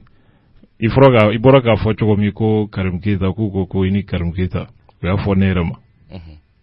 Karim Keita ne n'a ye ɲɔgɔn ye siɲɛ kelen assemblée la interpellation dɔ bannen ko n b'a interview a ye n deli ko n ka sabali Ala kama ka taa o don na fo bi ne ma Karim ye ɲɛ na ni télé e yɛrɛ ye chance sɔrɔ e y'a ye ɲɛna siɲɛ kelen u ko 10 millions de 20 millions ko eta yo ne ma kuma sugu bɛɛ mɔgɔ minnu y'a kuma daminɛ u ye mɔgɔw bila erreur la mais depuis ne bɔra ka explication dɔw di video dɔw la a don ni bi cɛ an m'u kumakan mɛn ko tiɲɛ tɛ u ko ko eta y'an bila ka taa Tunisie eta ye ne bila ka taa Tunisie mɔgɔ min ye n bila ka taa Tunisie n'i ma fili e b'a a tigi dɔn mais peut-être i t'a dɔn nin cogo la parce que a ma f'i ye a bɛ Dubaï hakili la a yɛrɛ ka ɲɛfɔli la i n'a bɛ ɲɔgɔn dɔn donc u y'o kumaw bɛɛ fɔ anw bolo ni tɛmɛkɛla ninnu kan a mɛnna mɔgɔw ka i y'a fɔ cogo min mɔgɔw bɛ girin ten kumaw kan ka a yɛrɛkɛ le fait que i hakilina fɔ maliyɛn yɛrɛ ɲɛna i tɛ se k'i hakilina fɔ wali maliyɛn fana ɲɛna fanga bɛ fɛn o fɛn kɛ kojugu don n'i bɛ kuma fanga tigilama fɛn fɛn kan i ka juguman de fɔ a ma donc anw bolo maa min bɛ tiɲɛ ɲini o tɛ baara kɛ ten i b'a jateminɛ de u jo ye mun ye o jalaki ye mun ye n'u ye ɲuman min kɛ i b'o lase n'u ye juguman min kɛ o fɔli ye wajibi de ye n'u bɛ min kɛ o k'o kɛ. i k'o kuma ye tiɲɛ mais n'a fɔra an ka tiɲɛ fana fɔ ni fanga in na i bɛ ka na kana bila bi la fɛn caman bɛ yen olu tɛ ka bouger dɛ o ye wulibali de i n'a fɔ caman fana bɛ yen olu kɛra bon ni min kɛra a bɛ bɔ a b'a fɔ jamanadenw ye an ɲɛ bɛ juguman de la o parce que an bɛɛ degunnen de don ba degunnen bɛ kini kɛ foyi ɲɛnabɔlen tɛ jamana in kɔnɔ bi foyi pas paga kalanko ɲɛnabɔlen tɛ kɛnɛyako ɲɛnabɔlen tɛ ko sisan ɲɛ b'a la réseaux sociaux sanfɛ ko montre dɔ bɛ i bɛ ka tigɛ la ko montre valeur de ko 50 ni kɔ donc o b'a kuma fɔ ɲɛna n ko ayiwa est ce que a ye nin ko in vérifier k'a photo filɛ k'a reçu filɛ k'a facture filɛ ne ko bon n'a sɔrɔ tiɲɛ don n'a sɔrɔ tiɲɛ yɛrɛ yɛrɛ don ko i bɛ ka jo tɛ nin na ko parce que e ka jamana kɔnɔ président ni million kɛmɛ montre ka kan hali président ye montre don a bolo la k'a bɛɛ jama ye a n'a ka kan parce que président ni mɔgɔ minnu bɛ ɲɔgɔn ye furu fana ka fɛn baw de y'i la c'est à dire que apparence mais fo président fana k'a dɔn k'a fɔ ko ne man ka wari dɔw bɛ wari la ne man k'olu bɔ k'o don fɛn dɔ la attends yanni an ka se o yɔrɔ bɛɛ ma fɔlɔ kuma fɔra n ɲɛna ko est ce que cadeau tɛ wa n ko président ka montre est ce que dɔ ma d'a ma cadeau la est ce que a yɛrɛ bɛ sɔn k'a bolo da poche kɔnɔ ka 55 ta k'a don montre la k'a don a bolo la k'a bɛ sɔn k'o kɛ yan k'a reçu kɔni filɛ n ko bon hali ni président k'o kɛ i b'a kɛ ka c'est à dire que i b'i miiri i ka jamanadenw bɛ lahalaya min na i bɛ se k'a kɛ n'a sɔrɔ basigi ni a tɔgɔ di dun ka fa o sabatilen bɛ ka jamana kɔnɔ i bɛ se o b'i permettre k'a kɛ mais e ka jamana kɔnɔ fantanw bɛ sa 1000 kama dɔgɔtɔrɔso la denmisɛnnin dɔw bɛ yen denmisɛnninw ka taa école la moyen ko sababu ye hali pa ɲuman tɛ école dɔw classe dɔw kɔnɔ montre ko in preuve dɔ b'a la sabu an ye Sumala Sise fana ka lunette ye k'o ye million hakɛ dɔ ye mɔgɔw ye nin bɛɛ fɔ tout le temps pour que an kana bɔ sujet kɔnɔ kojugu n'i ye nin bɛɛ ta nin bɛɛ ye kumaw ye maa mɛn kan jɔlen na réseau kan kumaw don maa mɛn journal ka ɲɛfɔli la maa mɛn maa jɔnjɔn ka kuma na k'i bɛ se ka kala turu karisa ka kuma na u kɔni ye président ka montre photo ta a tɛgɛ la n yɛrɛ y'o de fɔ n y'o kuma kelen de fɔ n'a sɔrɔ tiɲɛ don ka taa montre wɛrɛ photo da ko prix de nin ye a banna n yɛrɛ y'a ye ten bon anw minnu bɛ baara kɛ radio la ani ni maa sɛbɛw b'an lamɛn anw tɛ hali an tulo don nin kuma sugu kɔrɔ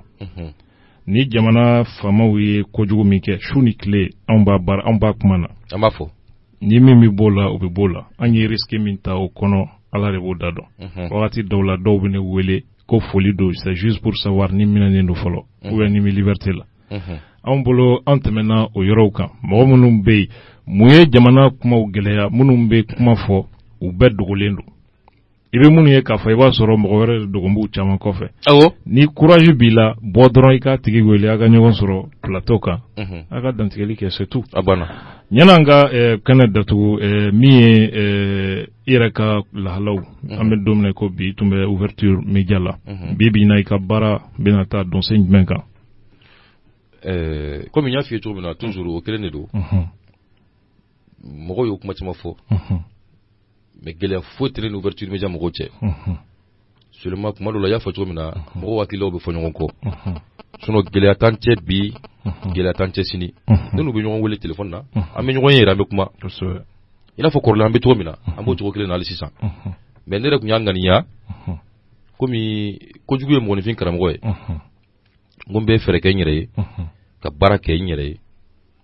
ka n ka kunnafoni lase a secogo la a fɔcogo la tiɲɛ jalan panparanpan n b'a kɛ n yɛrɛ ye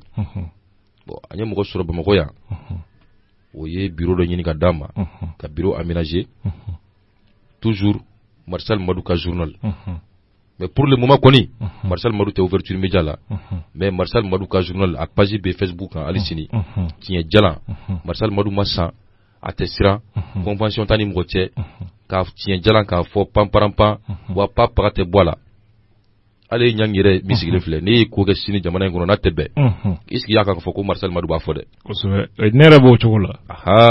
ka fɔ ne yɛrɛ b'o cogo la voilà donc an tɛ don fali fɛ kulun kɔnɔ mɔgɔ tɛ fali muruti kuma dɔn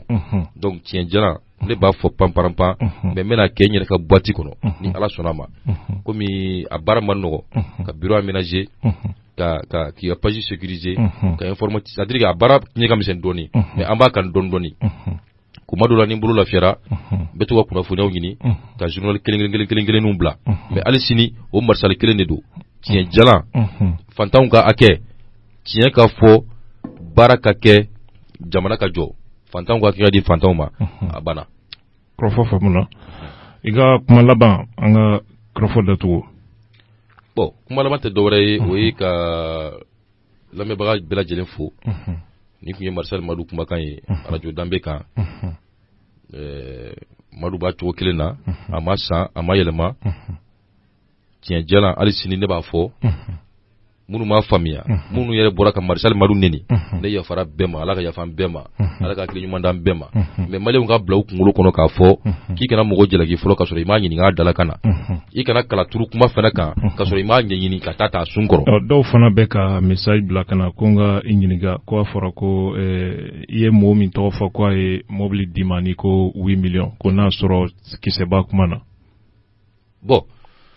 Mohamed Bagayogo ye mobili di ne ma mais million ko kuma in de sa kuma bɛ yen dɛ Mohamed Bagayogo ye mobili di ne ma a ma di yan ni convention ye a ma di yan fana ko Madou nin minɛ i kana nin fɔ Madou nin minɛ i ka nin kɛ a ko Madou n b'i dɛmɛ i bɛ baara min na i bɛ tiɲɛ de kan hali ne yɛrɛ Mohamed Bagayogo ni ye ko kɛ jamana in kɔnɔ a fɔ m'a deli mobili la m'a fɔ mobili di yan Mohamed yɛrɛ Bagayogo yɛrɛ bolo ma mobili di ne ma a ye mɔgɔ bila ka na mobili di ne ma a tigi nana sɔrɔ ne bɛ sunɔgɔ yɛrɛ la donc convention tɛ convention foyi tɛ ne ni Mohamed Bagayogo cɛ wa n tun t'a dɔn fana n'o don fana tɛ k'a fɔ ko Mohamed Bagayogo ye Karimu Keyita terikɛ ye a terikɛ yɛrɛ tɛ n bɛ se k'a fɔ a somɔgɔ yɛrɛ don parce que fɔla u ye denmisɛnniya bɛɛ kɛ ɲɔgɔn fɛ ka kalan bɛɛ kɛ ɲɔgɔn fɛ ka kɔrɔbaya ɲɔgɔn fɛ donc convention tɛ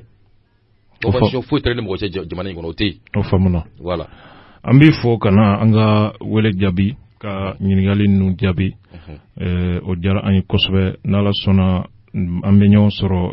kɛnɛ wɛrɛw kan n'Ala sɔnna problème t'a la an fana labɛnnen don ni i ka wele sera ma don o don i ka kɛnɛ kan a kɛra ɲininkali sugu o sugu ye n'Ala sɔnna an b'i ka bila la inchallah sabu an bɛ jamanadenw ladɔnniyali kama ni fɛn caman wɛrɛ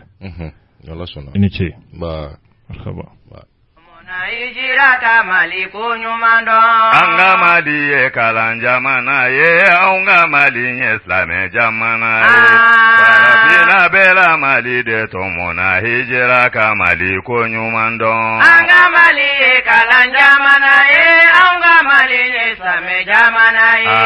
Farafinna bɛɛ la Mali de tɔmɔna, hijira ka Mali ko ɲuman dɔn. Ni bɛ diinɛ ɲini, ni bɛ diinɛ dɛmɛba ɲumanw de ɲini. Maliba sɛgɛrɛ. Ni bɛ diinɛ ɲini, Ala kira kanuba ɲumanw de ɲini. Maliba sɛgɛrɛ. Ni bɛ diinɛ ɲini, ni bɛ diinɛ kɛlɛ cɛfarinw de ɲini. Maliba sɛgɛrɛ. Ni bɛ diinɛ ɲini, ni bɛ diinɛ dugu kɔrɔba de ɲini. Maliba sɛgɛrɛ. Hali n'a danna Tumbutuma, Kanku Musa ye kɛlɛ cɛfarin ye. An ka Mali ye kalan jamana ye, anw ka Mali ye silamɛ jamana ye. Farafinna bɛɛ la Mali de tɔmɔna, hijira ka Mali ko ɲuman dɔn. Maliba, an ka Maliba.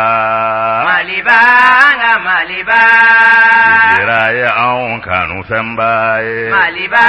nga Maliba hijira ye anw bonyakoba ye Maliba nga Maliba an ka Mali ye kalan jamana ye an ka Maliba ye hinɛ jamana ye u bolo bani min alimani libaniyati sɔrɔ hɔrɔnya kɔ an ka Mali ye kalan jamana ye an ka Mali ye silamɛ jamana ye farafinna bɛɛ Mali de tɔmɔna hijira ka Mali ko ɲuman dɔn bi bɛ diinɛ ɲini Ala kira kanuba ɲumanw de ɲini Maliba sɛgɛrɛ bi bɛ diinɛ an balimaw min ye ministre Mohamed Ali Bacili ale tun bɛ min ye tourné la Kucala an ye kɔrɔfɔw lase aw ma kunugo maa minnu bɛ Kucala mara kɔnɔ ni dugukolo ko degun bɛ u kan u y'u ka seereyaw di kunugo aw ye olu lamɛn ministre Mohamed Ali Bacili a ye jaabi min di a ye to an ka kulomajɔw la Borlo Ichanguche, Chamborlo Ichanguche, Viekone, ale de APM kanu, APM ma Viekone yini de, Viekone de APM yini ka kanu. Ale ne wele ka yɛrɛ tɔgɔ fɔ n ye, k'a fɔ a bɛ Kucala, a b'a fɛ an ka ɲɔgɔn dɔn, an ka baara kɛ ɲɔgɔn fɛ, parce que taabolo min bɛ APM na, a y'ale diya, a b'a fɛ ka baara kɛ Kucala ni o taabolo ye. Donc Viekone, ale de ka kan ka fo an bɛ kɛnɛ min kan bi n'a kɛnɛ wasara ale ka kunnadiya don anw kɔni an bɛ bɔ a nu ma n bɛ n da don APM yɛrɛ la dɔɔni APM ye mun ye anw y'a kɛ mun ye o ye yɛrɛ ɲini tɔn ye an k'an yɛrɛ ɲini Mali kɔnɔ o tɔn don an k'an yɛrɛ ɲini mun na Musa Traoré binna 91 kuma nana fɔ an ye an bɛɛ jɛnna ni mun ye ko ka na ni bɛɛ jɛ fanga ye maaw ka da don fanga la ɲɛmɔgɔya kalifa cogo la a ka di ni maaw ka jɛ ye u ka jɛ minnu ka jamana mara ka d'u ma k'an bɛɛ jɛ fanga don mais an bɛ jɛ kan mun kan 91 o ma fɔ an ye dɛ o kan nana kɛ mun ye Mali kɔnɔ a kɛra nanbara ni nkalon ye a kɛra janfa ani suɲɛli ye a kɛra dɔgɔyama ani binkali ye ka jamana bɔ a danbe kɔnɔ k'a bɔ a ka yɛrɛ dɔn kɔnɔ ka tilenni y'a kɛ balaw ye jamana kɔnɔ n'i tilenna Mali kɔnɔ e b'i komi i y'i danna mɔgɔ ye n'i bɛ tiɲɛ fɔ e b'i komi i ye fɛn dɔ ye fɛn sidɔnbali de ye Mali sigira san 20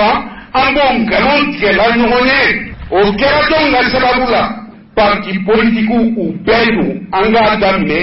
RPM bɛ fanga la bi o b'a la ADEMA b'a la URD b'a la an parti politique bɛɛ don u ye nkalon tigɛ an ye k'u b'a mara ni tiɲɛ mun ye u m'o tiɲɛ ta u ye jamana minɛ k'a kɛ lemuruba ye k'a tigɛ k'a bɛn u ma k'a kɛ dundugumafɛn ye a sɔrɔ n'a fanga k'a bila u ka dunduguma yɔrɔw la n'i donna jamana baarada kɔnɔ k'i mago bɛ fɛn na n'i ɲɛsin baara kɛcogo la i t'a sɔrɔ u bɛ dɔ de yir'i la o tuma o ye i komi wari sara yɔrɔ i bɛ taa wari d'o ma o bɛ don ni bɔli kɛ papiyew bɛ ɲagami ka d'i ma hali a tɛ kɛ sariya kan Mali tiɲɛna an kana ɲɔgɔn nɛgɛ Mali danbe bɔra la an kana ɲɔgɔn nɛgɛ bi ma kan kan fu ni bin kɛra an kan o y'a sɔrɔ an y'an yɛrɛ labila an y'an yɛrɛ lagosi an ye tanga bɔ an yɛrɛ la an y'an jigi bɔ an yɛrɛ kan an ye Ala sɔsɔ an y'an yɛrɛ sɔsɔ n'i yɛrɛ janfa o ye latigɛ y'i ma Ala t'i kisi o la Ala b'i bɔ mɔgɔ wɛrɛ ka janfa la mais i yɛrɛ ka janfa Ala t'i bɔ o kɔnɔ o ye latigɛ ye Mali donna latigɛ jugu kɔnɔ an marabagaw bolo an bɛ tiɲɛ de fɔ ɲɔgɔn ye Mali ko tɛ maa ko ye Mali ko ye faso ko ye Mali ko tɛ ko tɛgɛrɛ fɔ mɔgɔ kelen kun n'a tɔgɔ fɔra ko ka kule non o tɛ jamana bɛ tɔɔrɔ kɔnɔ jamana bɛ gɛlɛya kɔnɔ kumakan ɲuman t'o ban i bɛ ka an b'i fɛ a ka kɛ tiɲɛ kan a kana kɛ nkalon kan i bɛ ka an b'i kɔ a ka kɛ tiɲɛ kan ka papiyew dilan ka fotow dilan ka sɛbɛn ni kirikaraw k'a kan ka sɔrɔ ka kojugu kɛ dugu ma o tɛ Mali la i bɛ ka tiɲɛ dɔn o papiye ninnu dulonnen bɛ o tɛ Mali tiɲɛ ye an b'i kɔ ni o t'a tiɲɛ ye a tiɲɛ mun ye mɔgɔw tɔɔrɔlen don an ka dɔn tɔɔrɔ in na a tiɲɛ mun ye mɔgɔw ka kan ka bɔ sɛgɛn mun kɔnɔ bon fɛrɛ b'an bolo dɛ mais ba de kɛlɛ b'an ma ɲɛmɔgɔ kalifalen bɛ caman na olu ko k'u bɛ ɲɛ fɛ mais u t'a dɛmɛ na an sera tiɲɛ fɔli wagati ye maaw bɛ ɲinan de n'o tɛ 2013 an bɔra an ye nin tiɲɛ kelen fɔ ko ka fanga kalifa i bɛ k'a la an y'a fɔ k'a tilennen don kan kelentigi don an bɛ bɔ tuma min ni ye anw ɲininka halaka parti mɔgɔw kun ma bɔ fɔlɔ u bɔra an kɔfɛ mais fanga nana u ko anw ye jɔn ye u y'a ɲininka aw ye jɔn ye a y'aw sɔgɔ u bɛ n kan mɛn bi campagne nin bɛɛ kɔnɔ an bɛ kuma ɲɔgɔn ye an bɛ ɲɔgɔn kan minɛ ne m'u ka dɔrɔmɛ minɛ ka campagne kɛ IBK ye ma dɔrɔmɛ minɛ IBK la ma place deli IBK fɛ ma deli n t'a deli n tɛ RPN na n tɛ bɔ a la mais n bɛ Mali fɛ n bɛ baara kɛ Mali ye n bɛ gouvernement kɔnɔ n t'a kɔnɔ n b'o kɛ n bɛ kuma fana jamana in kɔnɔ maa si tɛ bɔ bali ne ye mɔgɔw lamɛn n ye maaw lamɛn Cɛkura Kulubali kumana kosɛbɛ a ko u ka hectare 124 ko juge Boya Dambele y'a di ko mɔgɔ kelen tiɲɛ don ko dugu 7 de bɛ kɛlɛ la a nɔfɛ o Boya Dambele ne yɛrɛ y'a kɛ n ka secrétaire général ye k'an to ministère de la justice la mais n kun tɛ nin dɔn a kan n kun tɛ nin dɔn a kan n m'a dɔn ni nin cogo ye a ma ko fɔ n ye ni nin cogo ye o de la bɛɛ bɛ fili nka mun filɛ nin ye a ye kuma dɔ fɔ mun diyara ne ye kosɛbɛ a ko ne tɛ se ka wuli ka nin bɛɛ ɲɛnabɔ kulu yɛrɛ bɛ jɔ ka wuli ka ɲɛnabɔ walahi a ye jɔ ne ye mun fɔ aw ye a b'aw ɲɛna mun bɛ ko k'aw la ko u kelen don aw ɲɛ b'u kelen de la mais aw bɛ sa kunkolo de y'a tɔ bɛ yen dɛ u salama don u bɛɛ de faralen bɛ ɲɔgɔn kan kabini ko bɛ daminɛ yɔrɔ min na fo ka taa kun cɛ u tɛ ɲɔgɔn bila u tɛ bɔ ɲɔgɔn kɔ i mana taa ni kuma yɔrɔ o yɔrɔ a bɛɛ y'a nkalon kelen ye o de bɛ f'i ye parce que nafolo bɔra ka nkalon ye san de o tuma a ye mun fɔ a diyara ne ye mais o tɛ n bali n b'a fɔ n ka domaine mɔgɔw ye u fana ka lamɛnni kɛ u sera lamɛnnikɛla ye minnu bɛ dugukolo ko baara la u sera lamɛnni kɛ ye u ka wuli u ka taa nin jatew minɛ u ka seereyaw ta kiri tɛ dugukolo tigiya ko fɔ ale t'a d'i ma a bɛ ba ka da sariya dɔ de kan n'i ko mɔgɔ tiɲɛ est-ce que papier bɛ nin denw bolo kariya ko yanni olu ka fɛn ta tiɲɛ la a ka k'i fa ta ye fɔlɔ kɛ n'i y'a mɛn i bɛ fɛn ta ko tiɲɛ ko tiɲɛ don est-ce que i fa ta don mun y'a kɛ u fa ta ye est-ce que papier tun b'u fa bolo wa o papier dilanna min a dilanna jɔn b'a seereya kalama an ka tiɲɛ fɔ ɲɔgɔn ye ni fɛn mun tɛ bɛn a tɛ bɛn balawu tɛ se ka to yen ko jamana bɛ ta k'a kɛ fanga ye k'a di tiɲɛlikɛlaw ma u ka maaw kɛlɛ u ka hakɛ nɔfɛ n'i wulila jamana de bɛ wuli ka da olu kan n'o tɛ n'i y'a da u ni dugukɔnɔdenw cɛ a bɛ ɲɛnabɔ yɔrɔnin kelen mais jɔn bɛ da u kan ni juge ma da u kan gendarme bɛ da u kan maire bɛ da u kan préfet bɛ da u kan gouverneur bɛ da u kan a bɛɛ nkalon n'a bɛnnen an ka tiɲɛ fɔ ɲɔgɔn ye a ye wuli aw kana to ɲɔgɔn aw kana to ko n'i ye duga ye mɔgɔ su kan a fɔ k'a b'i yɛrɛ ta kan a ye u dɛmɛ hali dugu minnu sen t'a la u bɛɛ ka wuli u k'i ɲɛsin fangasow la tiɲɛ ka fɔ nka mun bɛ ne dabali ban i mana ni jama fara ɲɔgɔn kan i mani munumunu n'i ye yɔrɔ yɔrɔ ɲininkali kɛ a bɛɛ b'a f'i ye k'ale tɔɲɔlen don mais a bɛɛ kelen de b'a ka tɔɲɔ kɔnɔ a si tɛ fara ɲɔgɔn kan ka ɲɔgɔn dɛmɛ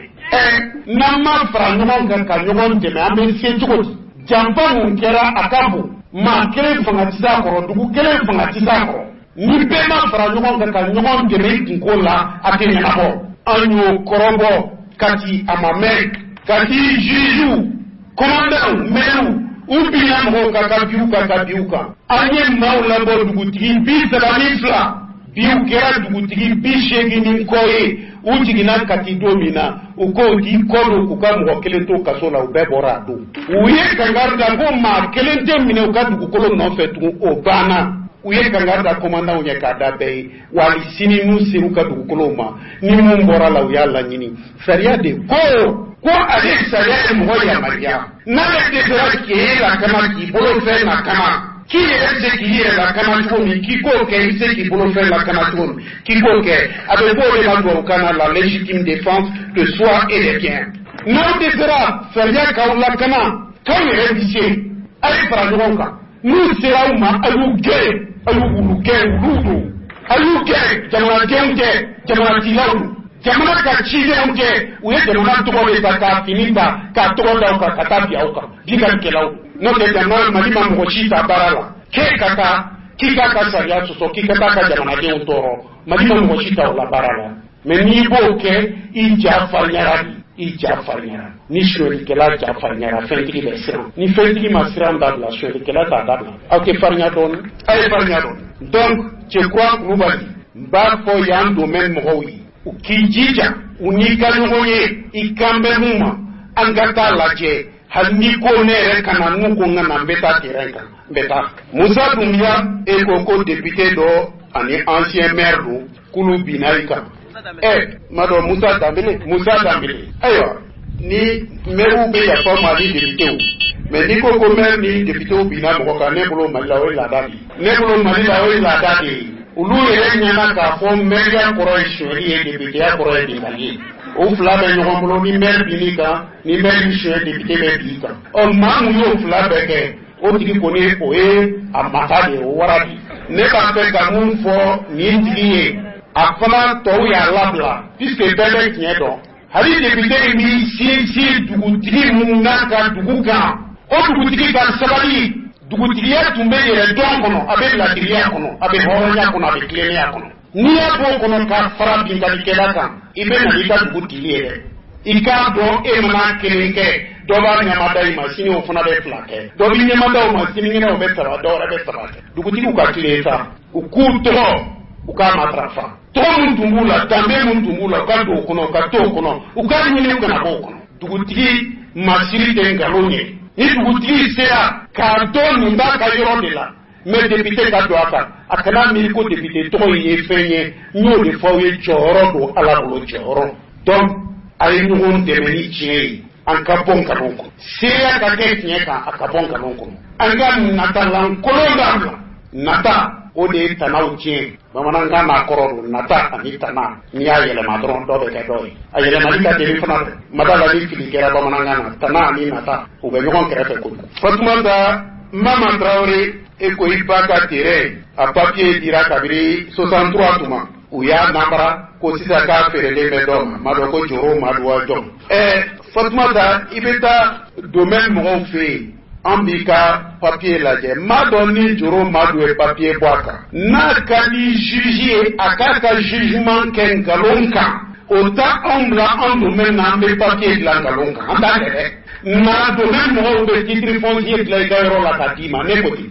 aka la domaine directeur mo mbe amba fuye ukaka papier de la dama nambara be boala 600 puisque avec la papier de Kabri 63 permission qui fait Kabri 83 ni ta pour 1990 obligé de ko ka yoro bochal ama bochi Fatuma da obe ki negende obe baba domaine qui ka titre foncier di mané koti na mati ikana ponye o ta domaine ke umbea abe muna abe ta ponye doma sumana kone chebromba aninga ko la me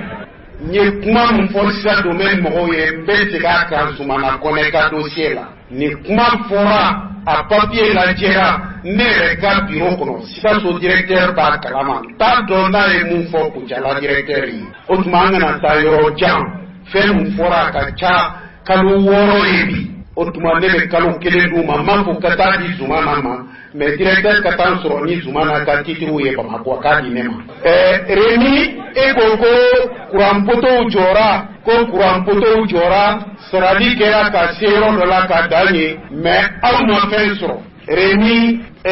je crois que au de la misata ka be 10% d'ama minna la misa mo façon ulude mali jamana regelea ube bo kube yumankela ka soro ube duro nyinila note a fora la misa yi au ka yoro nu a papier ni nawya dama a sebele me bolo de la dron ka to sebe ka wari hake do sebe gouvernement do me wari sera ko o chokola ka mo to sebe ita do na tibe na ti no soro to ka sanu ka fara papier ka wari do akono na sera la mo reba tu anti se ka ni papier ujati anko rapport mbanga ka chi amma a fora ka chache double a fora la misari a fora ka chi deme ka ko gouverneur ka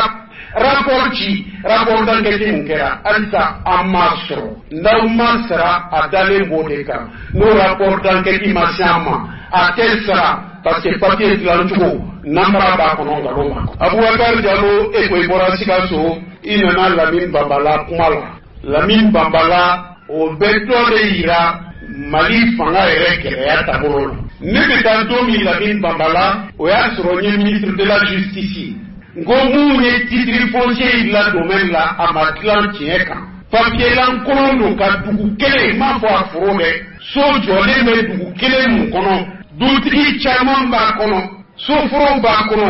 kaburudonw b'a kɔnɔ maaw sigilen de bɛ yen k'o kɛnɛ bɛɛ kɛ titre foncier k'a di société kelen ma an k'o tɛ se ka kɛ u ka enquête kɛ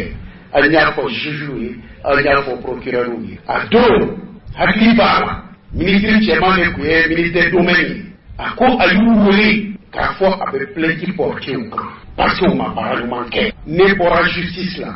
juge minnu bɛ yen u ye dossier bila ne kɔfɛ ne na domaine na ko ka plainte mun porter n'a portelen don juge ma sɔn ka juger n ko domaine mɔgɔw ma a ye papier dilan mais Lamine Bambala ne bolo bi a papier n'o y'a sɔrɔ u bɛ tribunal la n'o y'a sɔrɔ Sikaso domaine directeur ma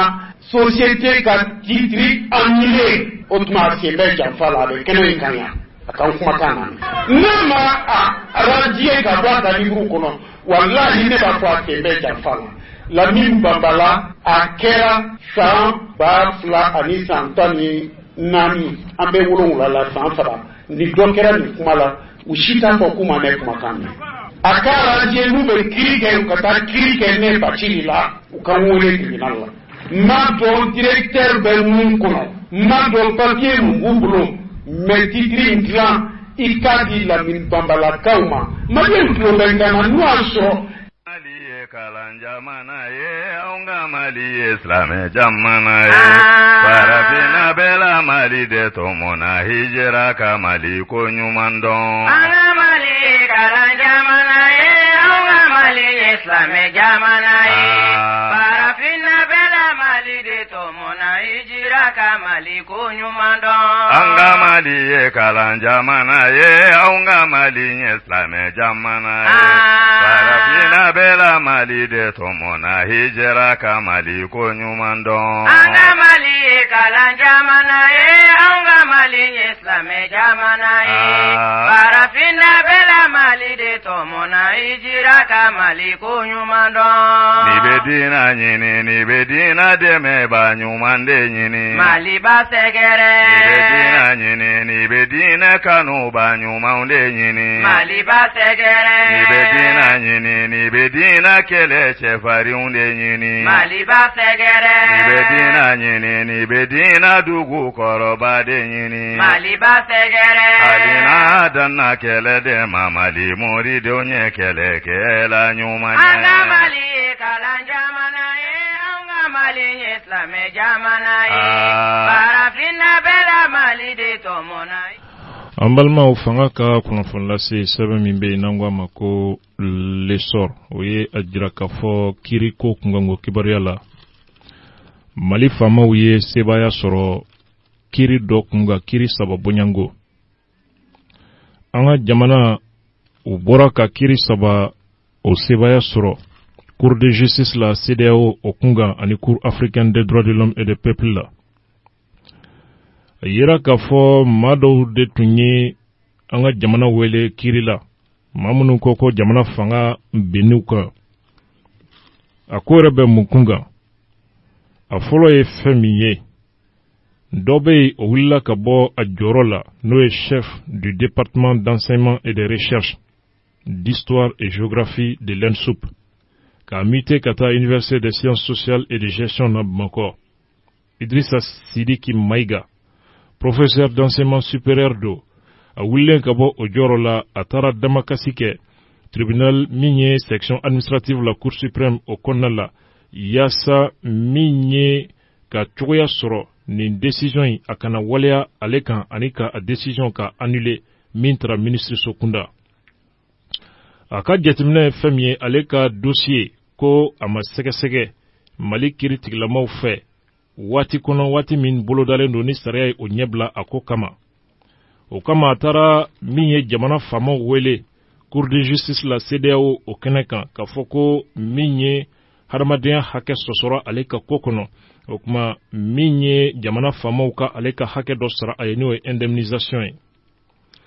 a ka audience kɔfɛ min kɛra octobre kalo tile 16 2017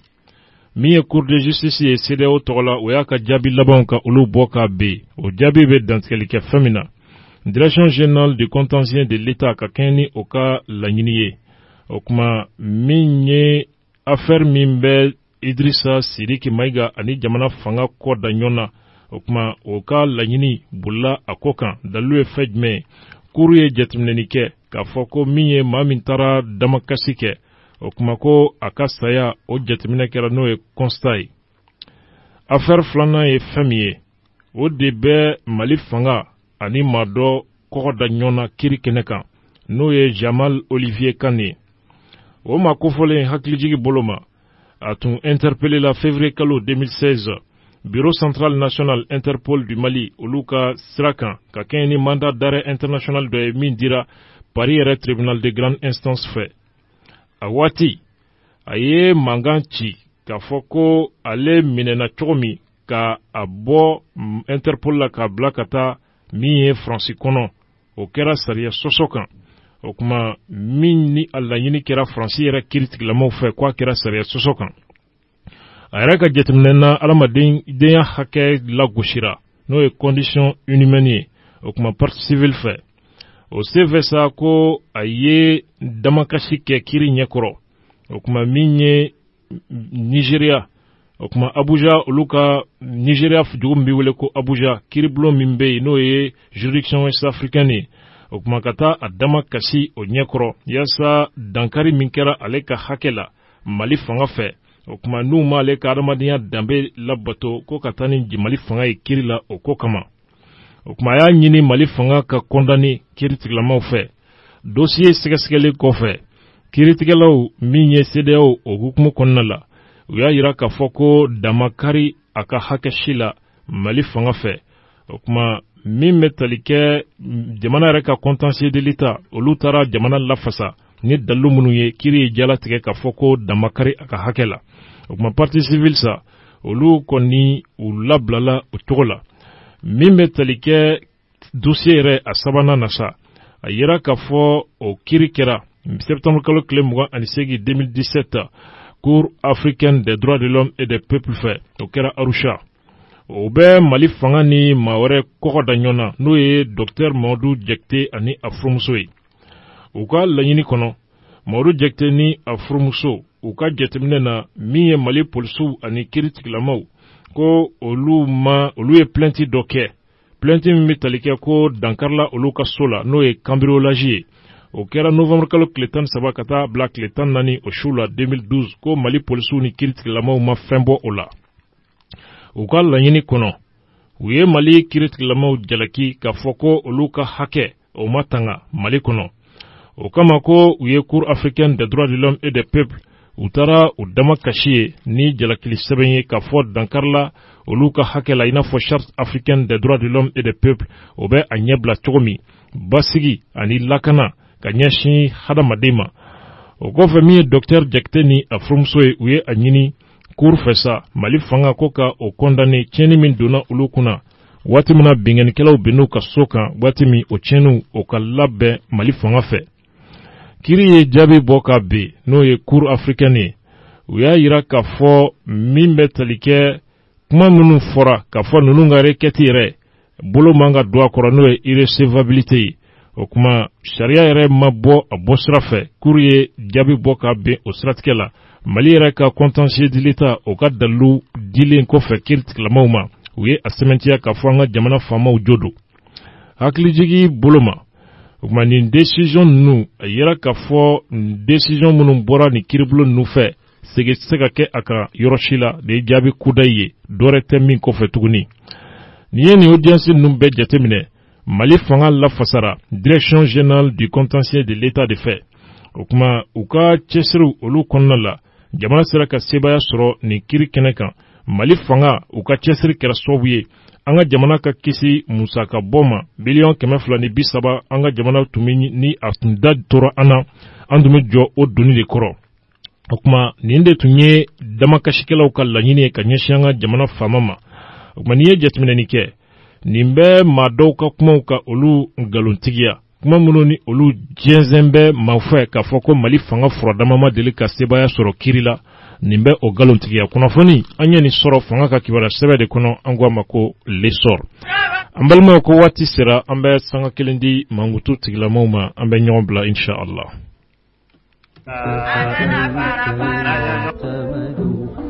Fɛnɲumani b'a yɛrɛ feere agence Alimadina a wulila diliko la hiji ani imura labɛncogo ɲuman o de bɛ ani tɔw bɔ ɲɔgɔn na. Aw b'a fɛ ka taa min hiji la wa aw b'a fɛ ka taa seli an kuntigi Muhammad sallallahu alaihi wasallam maa hakɛ min ni olu kan ka ta olu dama dɔnnen don. Ni aw bɛ fɛ ka Alimadina sɔrɔ a ye nɛgɛjuru ta k'a ci 20 23 22 06 76 44 42 11 66 85 99 92 Alimadina waati bɛɛ lajɛlen ka kɛ aw sago ani aw dɔngɔ ye. لبيك إلهي يا سند لبيك فأنت المعتمد من ألم فنبات سلاميا ambalma ni mena dansi bi domboru la minna bena kalase are dinge be abdunyan ame fulla se leme ba umma malikono ani maliko kani wazila au fanfanto swali do kono fonina ame dugo ke jamana yi alaka abaski ala sonama mi bisa ambe ankunda sulu baba moti kono la yi fami asemo ka jira tomba nyema ba imam diko barado kalfara ala no e kapaski ni kilias to ti jamana de ni nyoche o bara be o tamasira ka moti marakono ala sonama auna daka kibariya munu bi bola ka sega lasi hauma o srafke la sami bi ankunda be moti jamana ka no e ayre ka fabay inshallah amedu ko ke tarasi nyumana lame ba ka fuldi yaw klingin na bela jelema minye barakero yi fanga ka barakero ni kenyere yitilamo dala ma basi ke sini minye sistema ni mamtu woluna kenen nyina ma awi sentat mo ka barablako nyebe na jon akona funina aso barakela munu ko sebe min tara yuro ko kelali kama kwati boli uluka uluti sega sabo bolo kirtigela oni dipto fanga daka ga duala dala ma basi ke me yogo soro wati were inshallah bokar jarade tumbe negawla Abdullah alayhi dumbaru nyina ma awi wassalamu alaikum wa rahmatullah wa barakatuh